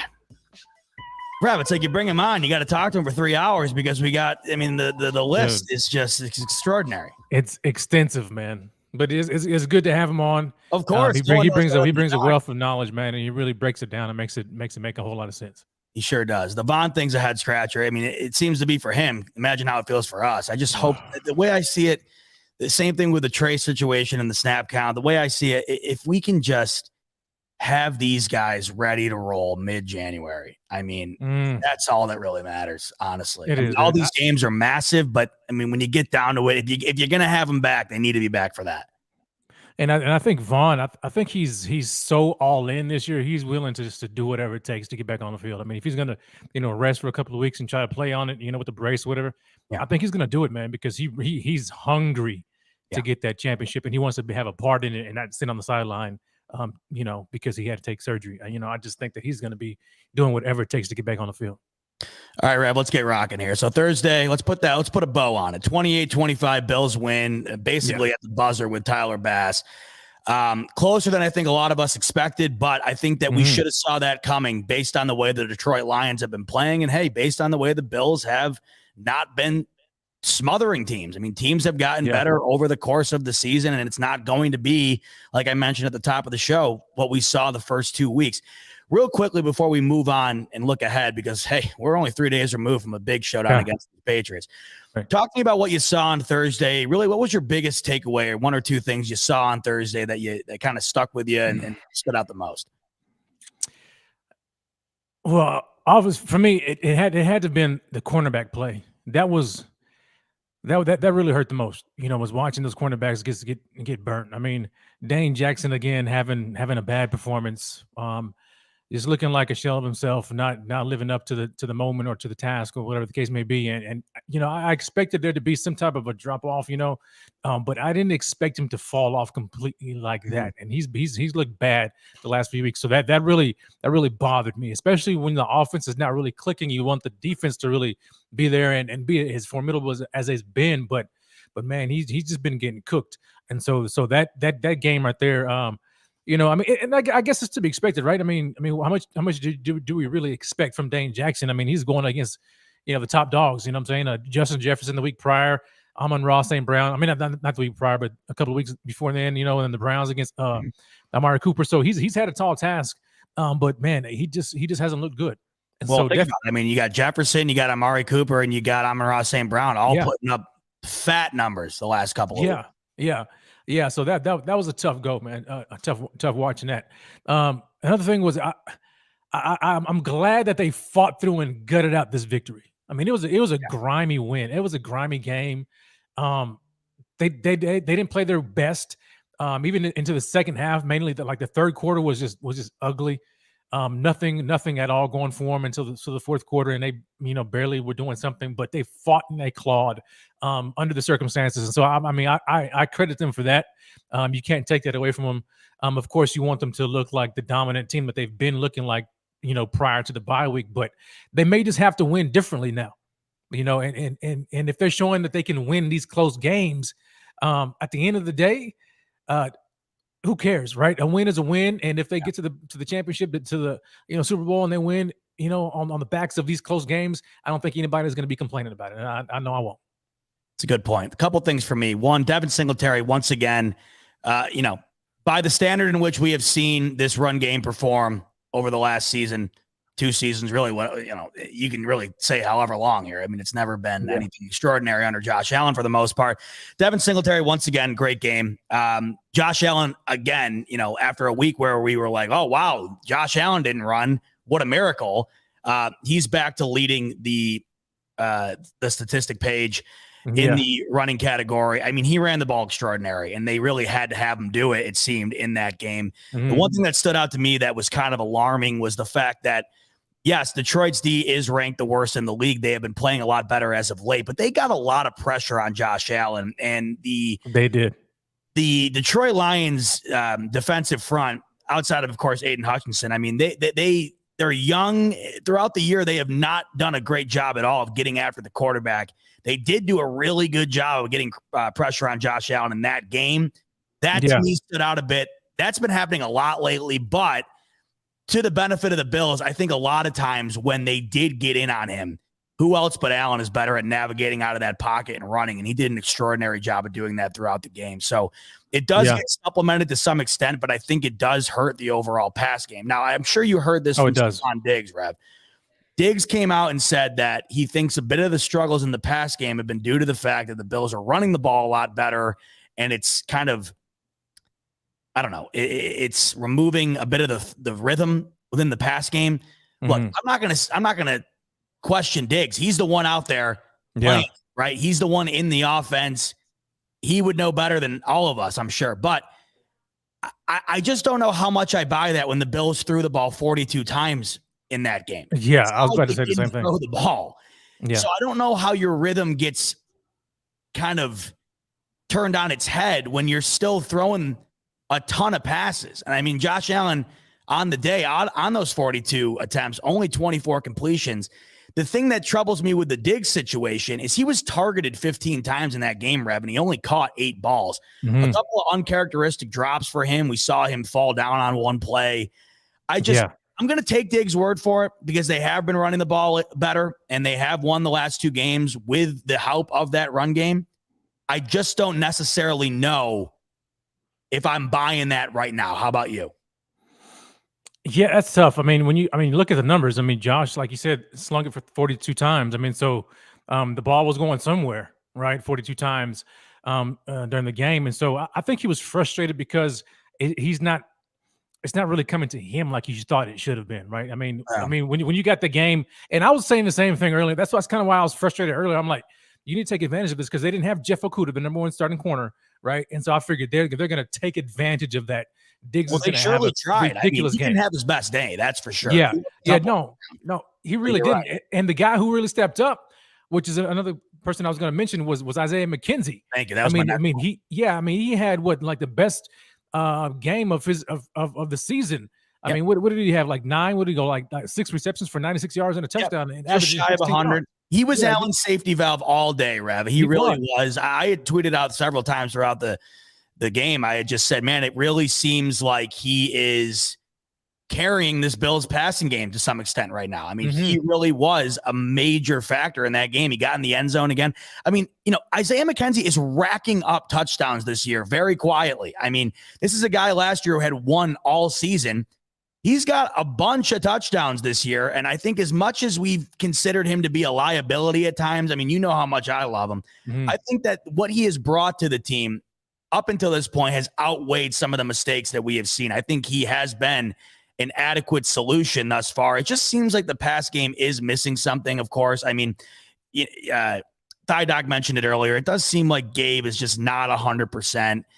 Diggs is the main target on every drop back. And when that's not clicking, not everything in its totality in the pass game is clicking. But I will give credit here in saying, this game, it's Isaiah McKenzie who steps up. Last game, Dawson Knox. I do like to see the variety being splashed in there instead of course, it just being Diggs and Davis leading the way. But it's odd to me sometimes. You got Knox going off last week, and now he's only getting 2 catches in this game. Yeah. Speaking of a lack of involvement, I just once again don't understand how James Cook has the day he does against the Browns and you only give him 2 carries. And I just don't quite understand. Nyheim Hines, 1 carry. I do not understand that signing at all. Those 2 things right there puzzle me every week as far as what exactly the game plan is every single time they touch the field with these running backs. I just don't quite. It still makes no sense, honestly. I mean, and this is where I think they may get in their heads a little too much. They think too much or too hard, or you know what I mean? Like these guys who are just real super smart. I think they just a little too smart for their own good at times. It's like, don't break. Why fix it if it ain't broke? You know what I'm saying? It's like, yeah. Like you look at what they did against the Browns. A great balanced performance, right? Yes, I mean, you had Motor and Cook, rushing for 86 yards together. This game, it seemed like they leaned more on Motor and Josh. And then Cook didn't do anything, and again Nyheim Hines and I'm like, you can't tell me that you can't figure out a way to get Nyheim Hines involved in the offense. Of course they can. They're just not, and that to me is what's the biggest puzzler here. I just don't understand why you got him. He's great at returning the kicks. I mean, he is a bolt of lightning when he gets the ball in his hands. Absolutely. But Rev, I think they've given him the ball twice now since they've signed him on offense. Yeah, and you figure, I mean, when you look at his speed, right? Just the element that he brings in special teams, you figure, okay, I've got to get this guy on the field somehow, some way on offense, even if it's in that old Isaiah McKenzie role where you use him in jet sweeps and you use him in these end arounds and get the ball in his hands quickly in these real quick screen games, so that way he can utilize his speed on the edge. They're just not doing it. And I'm not too sure, what the problem is. I don't know if it's just Dorsey is still going through some growing pains and figuring out how he can utilize these weapons. But you would figure him being in that offense for how many years now? He would have had an idea. But it's just different, man. It's just puzzling. I don't get it.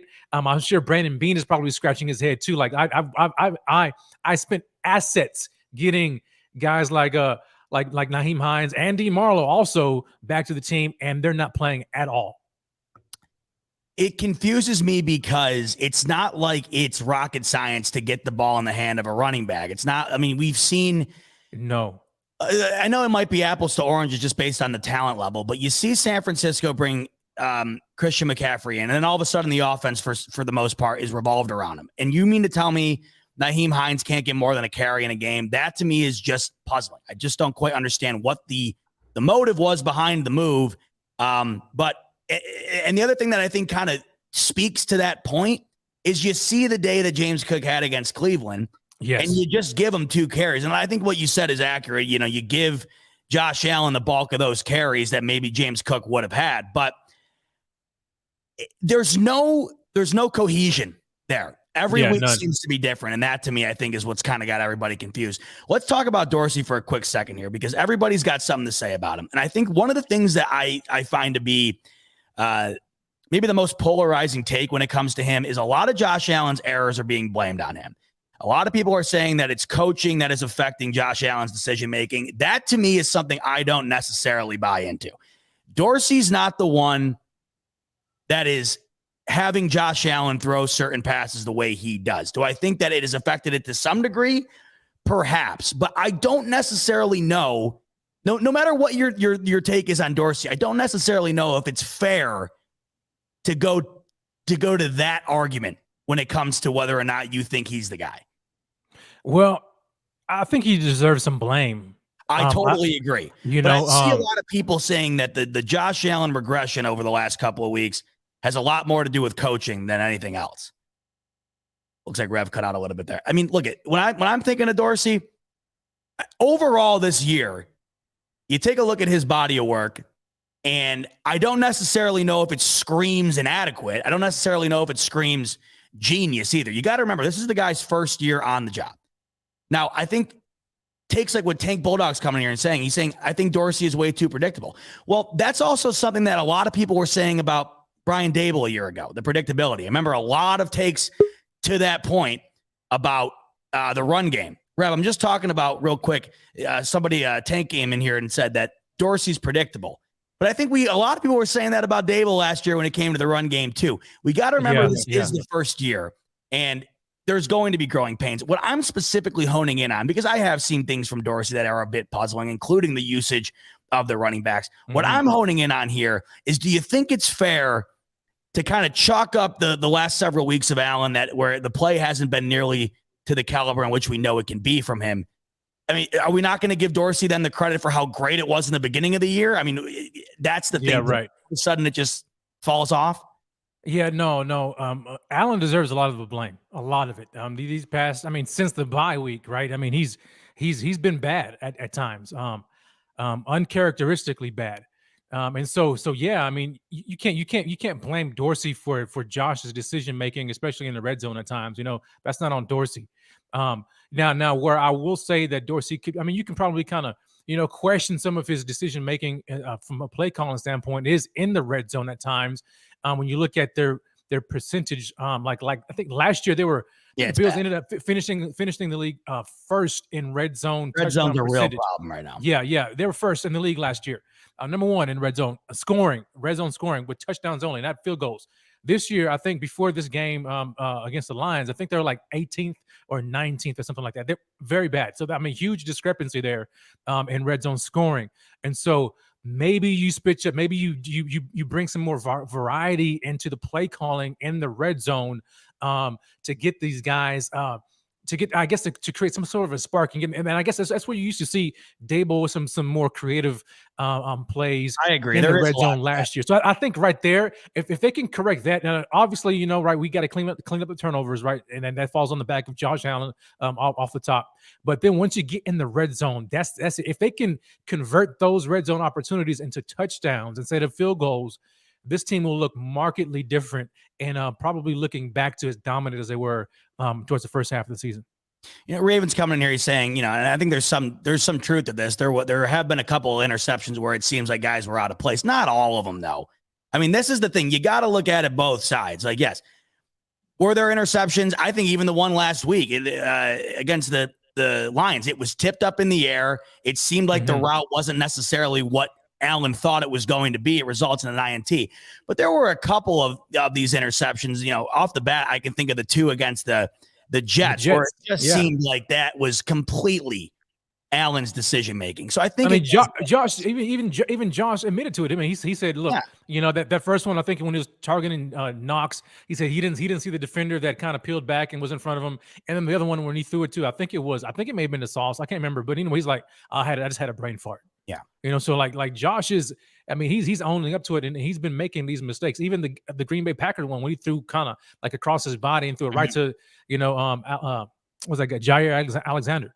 Like that's not Dorsey. That's not receivers not running the routes properly. That's Josh right there. Yeah. You know, I want to talk real quick about that because I think over the last few weeks, it's been a lot of, well, Allen's not been doing this, that, and this because we're so used to him doing this, that, and this. The crazy thing to me, Rev, and we talked about this a little bit after the game through the group chat. It is miraculous to me. And I think it is to you as well and to a lot of people. It is miraculous to me. I mean, for starters, you look at the stats that he had. He had 3 overall touchdowns, well over 300 all-purpose yards. That, to me, it's miraculous in itself that stat line is just a very mediocre performance for Allen. That, to me, is the one silver lining out of anything that you can look at when it comes to his play. The fact that we are all kind of like, you know, we've seen better. And he's putting up those numbers just goes to show you the type of guy we have. But the bigger thing I want to focus on here is you watch that game. And as much as you love Josh Allen, you watch that game and it was very a lot. There was also a lot of damn. But the thing that blows my mind is no matter what kind of game he's having, whether it's top notch all throughout or it's wishy-washy or it's just not good, you can rely on him in the last series to at least give you a chance. I know that in this current season, we've seen the pick against the Jets late in the game. We saw the pick in overtime against Minnesota, but they still got down there because of Allen. Now, those mistakes did cost them the game, but you have to wonder if they even get there without him. This last game, Rev, I don't think we're talking about this enough. The throw to Diggs, we're talking 53 seconds or so left, and you're not even necessarily worried. We're talking one snap into that drive. Go back and watch that play from the all-22 angle. Diggs has 2 D-backs right on him. Yeah. Allen, on the first snap of that drive, throws that ball probably 60 miles an hour and the ball arrives in Diggs' hands almost simultaneously to when the D-back arrives. And within one play on one ball, they're in field goal range. Yeah. It's crazy to me that no matter what happens throughout the course of the game, he will still make plays like that at the end, almost without a doubt. And it doesn't matter what the hell is going on with him the previous 58 minutes or so. Yeah, that just lets you know how clutch Josh is. Yes. And how he and really the offense, and certain guys on the offense can just click, when it's time, when it's go time. Like, all right, we need to go. We need to get in the end zone. We need to score. We need to get in position to win this game. They can flip it on a switch. So that's great. That's what you want. You want a guy who's a closer, finisher, captain, clutch, whatever you want to call him. My thing is, man, I wish they were more like that throughout the game. It's funny. It's so funny that we were talking about that. I was listening to Cowherd earlier. He has Sean Payton on Mondays, and they were kind of talking about, because yesterday, right, Trevor Lawrence did the same thing. Unbelievable final drive for Trevor Lawrence against the Ravens. And Cowherd was talking to Sean Payton about how he's able to just do stuff like that in the final minute or so, and it's not necessarily there throughout the whole game. And Sean Payton was just kind of saying how, even though it might not be noticeable to us watching,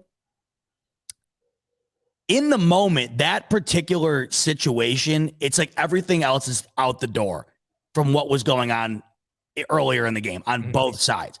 So I guess it's just something that you can't replicate. You'd have to run, you'd basically have to run the K-gun offense. And Sean Payton was saying, if you do that, if you run, an extraordinary amount of additional plays on offense in a fast-paced environment. Yeah, it puts your defense at a disadvantage, all these different things. I don't necessarily know. All I do know is you're right. If we could get that guns, because to me, the other thing too is they don't necessarily tempt downfield like they used to unless they are in the 2-minute drill. Yes. And we've seen it. I mean, even though the Davis catch shouldn't have counted against, was it the Jets or the Vikings? I think it was the Vikings. I think you're right. It was the Vikings. Yeah, regulation. Still, they took the chance. Davis was wide open. They did count it. You got the throw to Diggs in this game. We saw the throw that Allen made against the Chiefs before the half there, backed up in their own red zone. Extraordinary drive there. So it's just incredible what they do in these moments. You do wonder at times, hey, how do we replicate that throughout the rest of the game? I feel like we've had this conversation before last year at some point when we were like, yo, can we like speed things up, run the no huddle a little bit? But I was having that idea, and I think I even posted it on Twitter. I was like, man, if the Bills are able to replicate this 2-minute drill offense when it's go time and they can snap, if they can package that a little bit throughout the game, and run some no huddle throughout the game, not necessarily change their entire offense to where they're just a no huddle game offense, but at times just change the pace, change the tempo to kind of help, I guess, give an offense a jolt. I wonder what that would do. Maybe that could be the fix. Then a good friend of mine, man, Silas Whittle, he jumps in. He was like, yo, you can do that, but defenses play you differently in those 2-minute situations. And so even if you do a no huddle throughout the game, they're not going to play the same way they would in that 2-minute situation. So, I mean, it makes sense all around, but I do think that they should switch it up at times. I don't know. Something needs to happen. But I believe that they're definitely going to figure it out here going forward.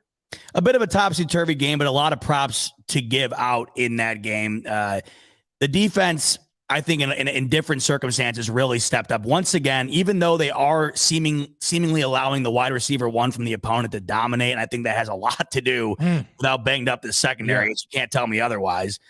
They once again shut down a really solid defensive or a really solid rush game. Compared to their standards, under 100 yards for Jamal Williams and DeAndre Swift combined. Swift only had 5 carries in the game. I know he's coming off an injury, but I figured he would have gotten a little bit more of a workload.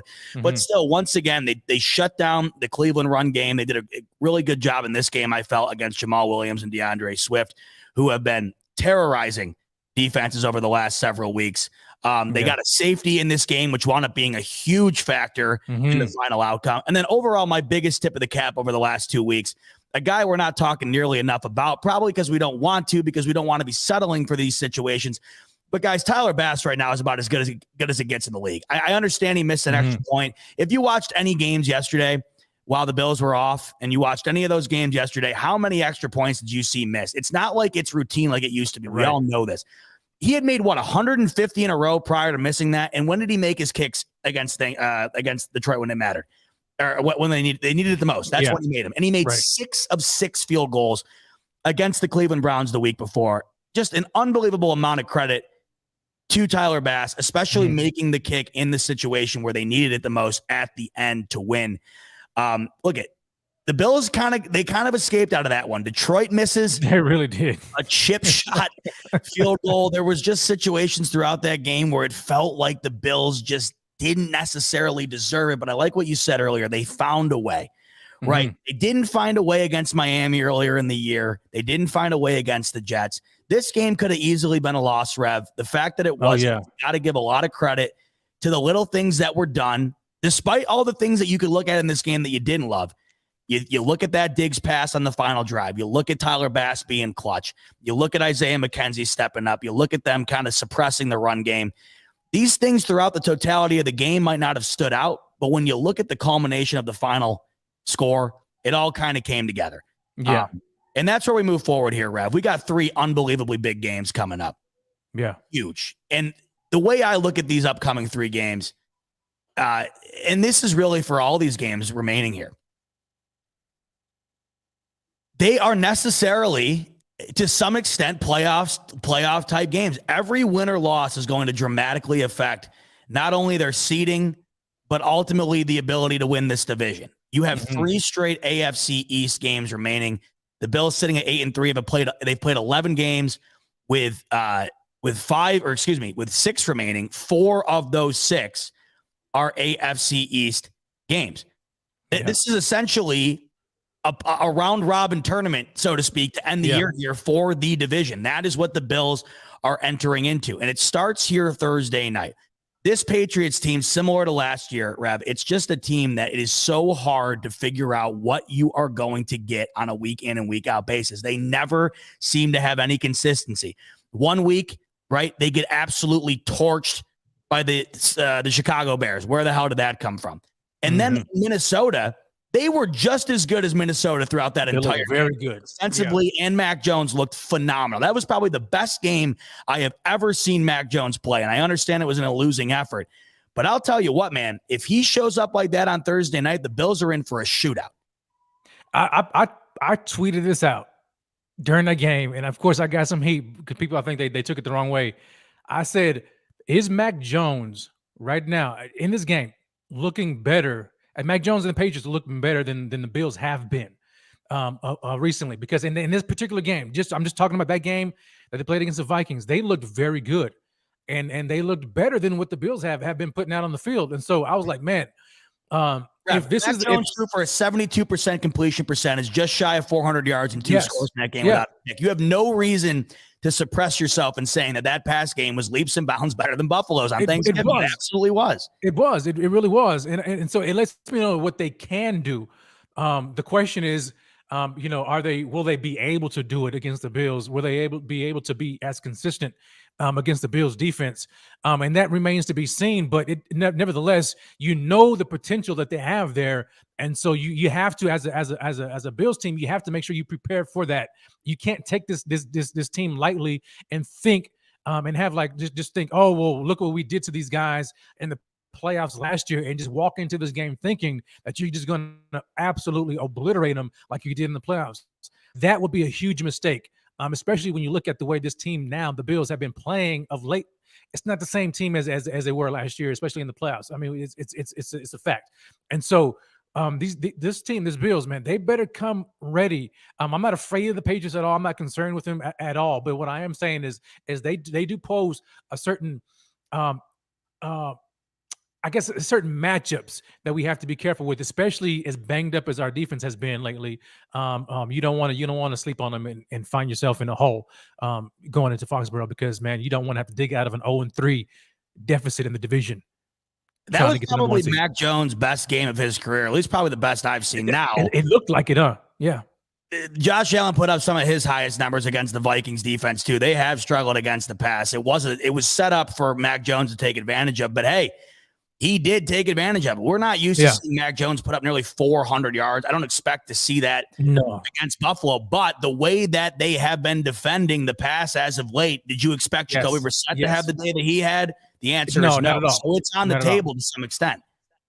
Yeah, it definitely is. I mean, especially when you consider the way that the secondary has been playing. The secondary, when I'm talking about the cornerbacks, mainly Dane Jackson and the likes, right? I mean, we got Trey White coming back, but you know what I'm saying, he's still going to be on a pitch count, and so Dane Jackson has been getting just torched. Now, granted, he's not going to be facing a passing attack or any wide receivers to the degree or to the level of the guys that he's been facing the past few weeks, and Amon-Ra St. Brown and Justin Jefferson and Amari Cooper. But it is going to be some challenges, right? Jacoby Myers, Devontae Parker is a capable wide receiver, bigger body wide receiver, so who's given the Bills fits at times, even Trey White sometimes, you know. So they still need to keep their head on the swivel and not just walk into this game thinking that they're going to just completely just wax them. But I am looking at that particular matchup, just the cornerback position. If Trey White can come back and play and really elevate his game more than what we've been seeing out of the other guys, I think that helps us in the passing game. It makes us more comfortable, and then our defensive line can really get after the quarterback and get after Mac Jones. Hopefully Ed Oliver can have a good game. He can get grouped back a little bit, and things can kind of get to rolling the way that we've seen them roll here before in the past. Ramondre Stevenson, I mean, he's not a world beater by any means, but he's had some decent games this season. He's also a big threat in the pass game, so that's something to look out for too. Mac Jones uses him a lot as a safety valve. You know, you look ahead at this game, Vegas looks at this game as one that's supposed to be a lot closer than they have anticipated over the last 2 weeks. The Bills were heavy favorites against Cleveland. They were about 10-point favorites against the Lions. They go into the Patriots game as 5-point favorites. So the betting odds are a bit narrower than we've seen recently out of the Bills against their opponents. So that is an interesting way to look at things, I guess. I mean, it is in New England, of course, and it is a primetime game, so I think that factors into it. Of course, it's also a divisional game. It's the first time the Bills have seen the Patriots this year. The last time that we played the Patriots, we all know what happened. It was the Bills' perfect game, right? It couldn't have been better. That, to me, is something that has to be on the mind of Bill Belichick, the New England Patriots, and, of course, Mac Jones. Mac Jones had perhaps his worst game of his career against the Bills in that playoff game. That was the worst loss that Belichick maybe has had in his career. They have a gigantic chip on their shoulder going into this game, not only because they're fighting for their playoff lives, but the last time they saw this Bills team, they flat out embarrassed them. So the Bills are going to get their best crack. They are definitely going to get the best of the New England Patriots, but it starts on Thursday. I don't care what we saw before the bye. I don't care what we've seen recently here pre-bye. Post-bye. Peyton Manning always used to say this. He said there's 3 different types of games in the NFL. There's regular season games, there's playoff games, and there's divisional games. These games are completely different. No matter who you're facing, they always seem to be a bit tougher. They always seem to be a bit closer. And you always seem to see things that you don't necessarily see out of either team in other games. And that, of course, is true. I mean, that is just the way it goes. You face these teams twice a year. Hell, a lot of the times these teams draft just to be able to compete with you. So this is really kind of entering into a whole new type of a season here in the month of December, Rev. Because almost the entirety of this month, outside of a late game in the month against the Chicago Bears, almost the entirety of this month is dedicated to the AFC East. If the Bills go off this coming month, I mean, it just absolutely flips the entire season on its head one way or the other. That's how crucial this is. And they go into this game, Rev, miraculously 8-3 without a win in their division. That, of course, is because they still have four to play, but the only 2 that they have played, Rev, they've lost. They have got to get on track, and it starts Thursday night. Yeah, they have to get this game. They have to. I mean, there's no 2 ways about it, right? I mean, you're looking at them 0-2 in the division. I mean, they haven't played. I don't think. When's the last time they've actually waited this long before they've even played the Patriots? It's been a long time, but the schedule the way it is, I can't remember any time recently where it's been this backloaded. Yeah, it's just crazy. But again, I mean, it's like the NFL schedule makers knew what they were doing, and these games now matter. at the end of the season. And who would have thought that going into the season, who would have thought that the AFC East would be this close and this tight and this really good compared to the rest of the AFC. But nevertheless, I mean, here we are. I mean, that just goes to show you just the parity of the league, right? But the Bills have, I mean, they have it, man. I mean, they have to come with it this game. And you hate to have to look down the road, right? Beyond the Patriots. But it's hard not to when you got when you get back to back AFC East divisional games. And so I mean, every game is huge. I mean, and you're gonna see it. And this is what I'm interested in seeing about this, because we've seen I almost said Zach. We've seen Josh the past few games, you know, just kind of feeling the pressure, right? To perform and really do too much at times and not really rely on other guys. I wonder if Josh is going to be that pressurized, or if he's going to be more level-headed, considering the fact that now the pressure's really on to win these games. But is he going to try to do too much, or is he going to lean on his other guys to help him out and not feel like he has to be Superman every week? So that's something I'm looking forward to. I hope he's able to find some balance and other guys are able to step up, so that way Josh doesn't have to feel like he has to do it all himself.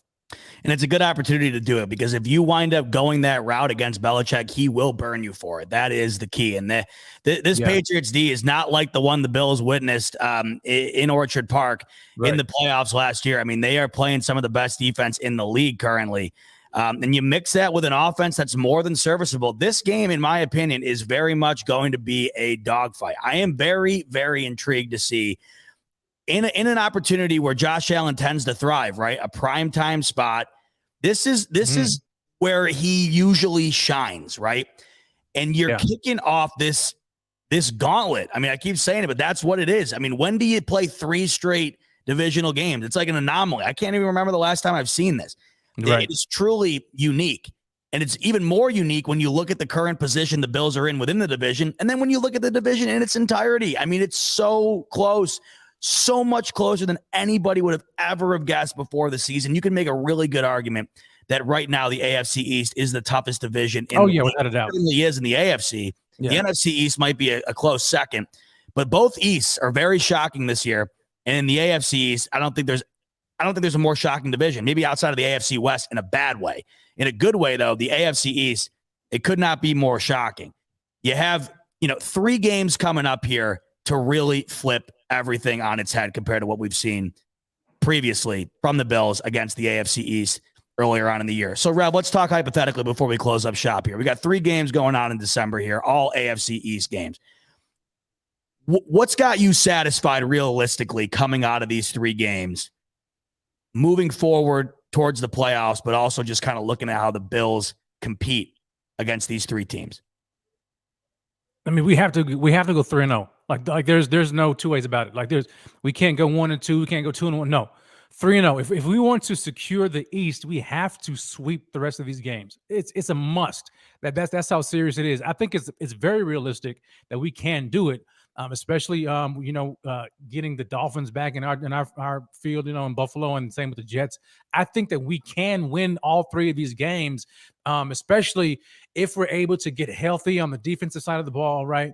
And Josh and the offense are able to fix some of these minor issues here, especially like in the red zone and stuff like that. I think the Bills have every chance. I mean, every shot really to come out of here 3-0. That's my expectations. I don't want to lower them just because of the fact that they're 0-2 in the division. So like they have no other choice but to go 3-0. And a key point, Rev, if they lose to anybody but the Patriots over these 3 games, that means at least one of these teams sweeps them. And that's something you never would have anticipated. No, never in a million years. I mean, even at the onset of the season, I would have never guessed that we'd be here in this position right now. But here we are, and so they have to win every last one of these games against the division. Mike's coming in. He's saying you guys are putting too much emphasis on division losses. That only matters as a tiebreaker. It doesn't matter if you finish with more wins. Tough to finish with more wins, Mike, when 4 of your remaining 6 games are in the division. So it most certainly matters. Yeah, and we're talking about playoff seeding here too as well. Yeah, because it's very likely that all 4 of these teams could make the playoffs when it's all said and done. So these games are just beyond massive. So what are the Bills with the 5 seed right now, right? Bills currently sit as the 5 seed. As we went through earlier, I mean, you win. Here's how I see it, right? You got the Jets playing the Vikings. You got the Dolphins playing the 49ers. I anticipate at least one of those two teams drop one of those games. Yeah. Maybe not both. I'd be really shocked to see the Jets beat the Vikings and the Dolphins beat the Niners. If that happens, I mean, folks, we got a real competition down to the end of the wire. And then, of course, somebody's got to win the Bills-Patriots game unless they decide to take a knee in overtime and call it quits. So, yeah, there's just going to be so much playing out this weekend. Not only do the Bills and Patriots kick it off interdivision, but the other two opponents that are right behind the Bills or in front of the Bills, like the Dolphins are currently, have two of their tougher games of the year this coming weekend. So as far as December is concerned, starting off this month, that's going to be very difficult and very crucial for the Bills.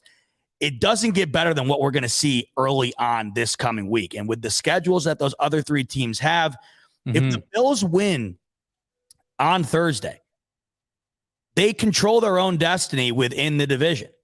100%. It starts Thursday. If they win out in the division, they are division champions unless they somehow find a way to lose to Chicago and Cincinnati, and then they wind up having a worse record than Miami. Things can get weird, but more than likely, the ball's in their court. I mean, hell, they could win out if they wanted to. If they win Thursday and they win out, you're winning the division. And then with the schedule that the Chiefs have, we know they've had their struggles with Cincinnati. They just lost to them last year in the AFC Championship. They lost to them during the regular season. That's going to be one hell of a game. I expect Jamar Chase to be back. He was supposed to. There was rumors he'd be back this past week. He actually, I'm not even sure if he played or not. I don't think he did. But he could be back for that Chiefs game. Either way, you can anticipate a really tough game there. So a lot is going to be unfolding within the AFC. Is huge, man. So tight, Rev. I mean, go look at the standings. It is just so tight. Just 2 weeks ago, the Bengals were a few games out. Now they're right in it. Right. The Patriots were in it last week. They're out of it now. I mean, it's just flip-flopping, and that's going to continue to happen over this next month. And let me touch on Mike's point here about the division wins and losses. Look, let me show you just how close this is. I'm looking at the playoff machine here. Yeah. All right. This week, if the Bills lose to the Patriots, all right, and let's just assume out of the Dolphins, okay, let's say the Dolphins lose to the Niners, right, and let's say the Jets happen to beat the Vikings. If just one of the other AFC East teams win, let's just say the Jets beat the Vikings, right? The Bills are not in the playoffs. They've got knocked out. Let me say that again. They've got knocked out. Lose? If the Bills lose to the Patriots, and let's say the Dolphins lose to the Niners, but the Jets win to the Vikings, the Bills are out. Just like that, the Bills are out. I'm looking at it right now. You can, matter of fact, do you still have it pulled up? Do you still have it pulled up? Go ahead and pull it up. I do. Let's take a look. Yeah, take a look. So you got the Dolphins. Go to week 13. All right, so the Patriots win. So Patriots win. Dolphins lose. Jets win. Look, it's got the 7 seed. All right, now go to next week. But you're just kind of sitting there. You're barely in. Go to next week, and let's say the Bills. I mean, let's say the Bills lose again, right? I mean, come on. If you're acting by that point, they don't deserve it. Oh. Yeah, I mean, if you're acting like AFC East division wins don't matter. I mean, if the Bills win, if the Bills lose, well, the reason they matter the most is because it's basically their remaining schedule in its entirety. And they're 0-2. Yeah, I want to go back here and see something real quick, because I'm interested to see if we go back and put it in the same thing that we had earlier. I'm interested to see what happens in the difference between what happens in these other games outside of the Bills. So let's say that the Dolphins do end up winning that, and let's say the Chiefs win that. I don't think anything's going to change if that winds up happening. Let's just double check here. Okay, yeah. So if the no matter what happens, if the Bills win and the Dolphins go on to win or whatever, basically they could still remain in the 5th seed. But if they don't win, right, then it'll wind up changing. It could wind up changing everything depending on how these other outcomes go down. I mean, if you wind up getting a Jets win here, like Rev said, I mean, you're dropping a seed at least, right? So these games are critical, and it just so happens to happen at the exact same time when the Jets and the Dolphins are playing their tougher games of the year. I mean, it's an extraordinary lineup. And that's just this week. That's not looking forward to the next week, or the next 2-3 weeks down the road. I mean, so yeah, these games for the Bills, they matter. They matter more than than you can imagine. I mean, that's how big they are. And maybe they wouldn't have been that. Maybe they wouldn't have this much weight had the Bills have handled business earlier in the year and wouldn't be looking 0-2 in the division right now. But the fact that they dug themselves in this hole, it matters tremendously for them. Taking another look here. So just double checking. Just to make sure we know who we're rooting for this week. Not that it wasn't obvious enough already. So if the Bills win, they can be the 1 seed, even if the Titans win. That doesn't matter because the Bills have the tiebreaker. So this game doesn't necessarily matter. The games that you're rooting for, obviously, this is all predicated on the Bills winning, right? The games that you're rooting for, if the Dolphins win and the Bills win, we know that Miami retains the 1 seed because they're already there. But if the Jets win, it doesn't really matter. So what you're rooting for this week, and I anticipate a Jets loss to the Vikings, but hey, who the hell knows, man? Yeah. But what you're really rooting for this week, of course, is the Bills win. And then you're going to be a gigantic 49ers fan and a gigantic Bengals fan. Yeah. Those 3 scenarios right there propel your Bills to the 1 seed, and then the rest do it just for me. Do a Bengals Chiefs tie. That's never going to happen. But what is that? Does that change anything? Look at that. KC remains with the 1 seed. The Bills bumped to 2.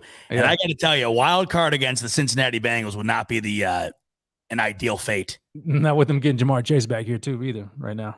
Essentially, once you're done wearing your Bills jersey on Thursday night, get ready to put on your McCaffrey jersey and your Burrow jersey on Sunday, and we'll be well on our way. But oh, man. I got to tell you, Rev, I don't think it took until today for me to understand, or it took until today for me to understand just how. Couple of things. One, how incredible the slate of football is this week, and how absolutely massive it is as far as the end game is concerned here for everybody involved. Man, it is huge, man. So buckle up. I'm excited. I'm definitely excited about it. I can't wait. This is I guess, I mean, this is what you want. I mean, you want to be able to control your own destiny, right? Not have to worry about other teams doing this and that. I mean, the Bills are right where they should be. And everything else is right in front of them. If they handle business against the Patriots, then we can go on next week and we can, see how that goes. Man, I'm looking forward to it. I think the Bills have a great chance ahead of them to go ahead and knock the Patriots off. A statement win. It may not be a huge, win if they do win. I mean, 5 or 5.5, or what the spread is. Man, it seems like we could be in for another nail biter. And it's crazy too when you look ahead at week 14, just for the fun of it. I mean, if you go ahead and take a look here at the kind of the gap the Bills can create, because if they beat the Patriots, they're already in last place as it is. So if they beat the Patriots, then they have the opportunity to then knock the Jets down a peg. And then this is not an easy game for the Dolphins against the Chargers. Give everybody their best shot, right? Mm-hmm. This isn't an easy game here. So, I mean, there is potential here if the Dolphins kind of go on a little skid, because as of late, they've been playing some easier opponents. I would take the Dolphins against the Chargers for sure, but that is a game where, that is going to be perceived as a competitive game, as I think it should be. So, and how about this, Rev, just kind of based on me playing it here, the Dolphins could realistically go from right around the 1 seed to out of the playoffs, depending on how things pan out over the next 2 weeks, as could the Bills. So as we're just kind of effing around here, you see just how crazy things, a couple clicks of the button, the Bills go from the 1 seed to the 7 seed to out of the playoffs. The Dolphins go from the 1 seed to out of the playoffs. So it's crazy, man. But this is just how big these coming couple of weeks. It's huge, but this is what the NFL wanted. This is what they were hoping to get when they made this schedule. They're hoping to get these meaningful games here towards the back end of the season, and looks like they're getting it. I absolutely love it, and I absolutely love the fact that we just killed 2 hours on here with all you lovely people. We were nearly 300 strong the whole night. Thigh Doc came in, took up a good chunk, filling us in on all we needed to know about the long list of injuries for the Bills. But hey, no excuses. I know the Patriots have some injuries on their side as well. A short week. And here's the beauty, too, about this Bills-Patriots game Thursday night. With the injuries the Bills have, if you can go out and get the W, you got 10 full days to rest up for the Jets. And that, I can't emphasize enough how much the Bills could utilize a couple additional days off. So a lot on the line Thursday night. Then you get your breather, and it's right back to AFC East ball. Rev, I know you're live tomorrow night. Tell the folks where they can find you for a little rated Rev on the Buffalo Fanatics Network tomorrow night. Yeah, so wait a minute. Tomorrow, you mean Wait, I Wednesday? got my day screwed up. Oh my Yeah, god! wait, is it already tomorrow? I was wishing tomorrow was Wednesday, so we only had to Rico. wait another 2 days for the Bills game. Yeah, Wednesday night, let them know where Wednesday you're going. night. Yeah, man, you can find me right here, man, on Buffalo Fanatics YouTube channel. I'll be here Wednesday night, rated Rev, 8:30 p.m. Eastern Standard Time. And looking forward to I guess it'll be almost like a pregame. Yeah, you got a good for slot. Thursday. That's perfect. Yeah, man. Yeah, so it's gonna be a huge game. Make sure you follow me and make sure you come out here and follow my man. Oh, we lost. Why? This is like the third time I've had Rev on where we lose him late in the show. My man Jack coming in with the super chat as we close up shop. Nice show tonight, Z-Bot. Way to go, or nice show tonight. Way to go, Z-Bot. Way to go, you, Jack, for sticking in tonight. I really appreciate it. I appreciate all you guys tuning in. Rev back in here for his closing thoughts. I don't know what's going. It's the second time my internet just popped out. Hey, that's all right. I'd rather you have it pop out now than any other time during the show. Make sure to watch Rev on Wednesday night, and thank you so much for coming on tonight, bro. That's always a pleasure. We have man, anytime, baby. And I figured right now, what better time? Because we got. Yes. I can't not emphasize how amped I am for this month of football. It's gonna be nuts. So I appreciate you coming on previewing it. I mean, anytime, brother. I'm glad you had me on, man. I appreciate you, brother, for giving me the little therapy session. Because I needed it, dude. Because I was out there, bro. I was out there. I was drowning. I was on the edge. I mean, I wasn't quite as bad as I was last year. Yeah. Thinking the Bills weren't going to make the playoffs. But man, I was like, oh, dude. You know what, man? I need to give myself some therapy too. And I have a 5-hour drive back from where I was down with my girlfriend there. So I have a lot of time to reflect, think about stuff. And I'm thinking about all the stuff I saw in that game. And I'm like, you know what? Part of me just felt like, look, we got to take it for what it is right now. We got so blessed earlier in the year. Let's dial it back. And then let's completely reassess over this next month. Because like I said earlier, this is a whole new season. And we're stoked to share it with you. So Rev is on Wednesday night. Make sure to tune into Rico tomorrow. And then Thursday night, I'm sure we'll have a pregame show for you. And I'm looking forward to that too. Yeah. It's a big one on Thursday night. Huge game. So maybe we'll see you then. You'll see Rev Wednesday night. You'll see me again, same place, same time. Buffalo Fanatics YouTube channel, Smoke Break, next Monday night, 8 p.m. Eastern. Hopefully we're talking about a Bills win. Yes, sir. A Chiefs loss. And a Dolphins loss. Yes, Can't sir. wait. As always, baby. Go Bills. Go Bills.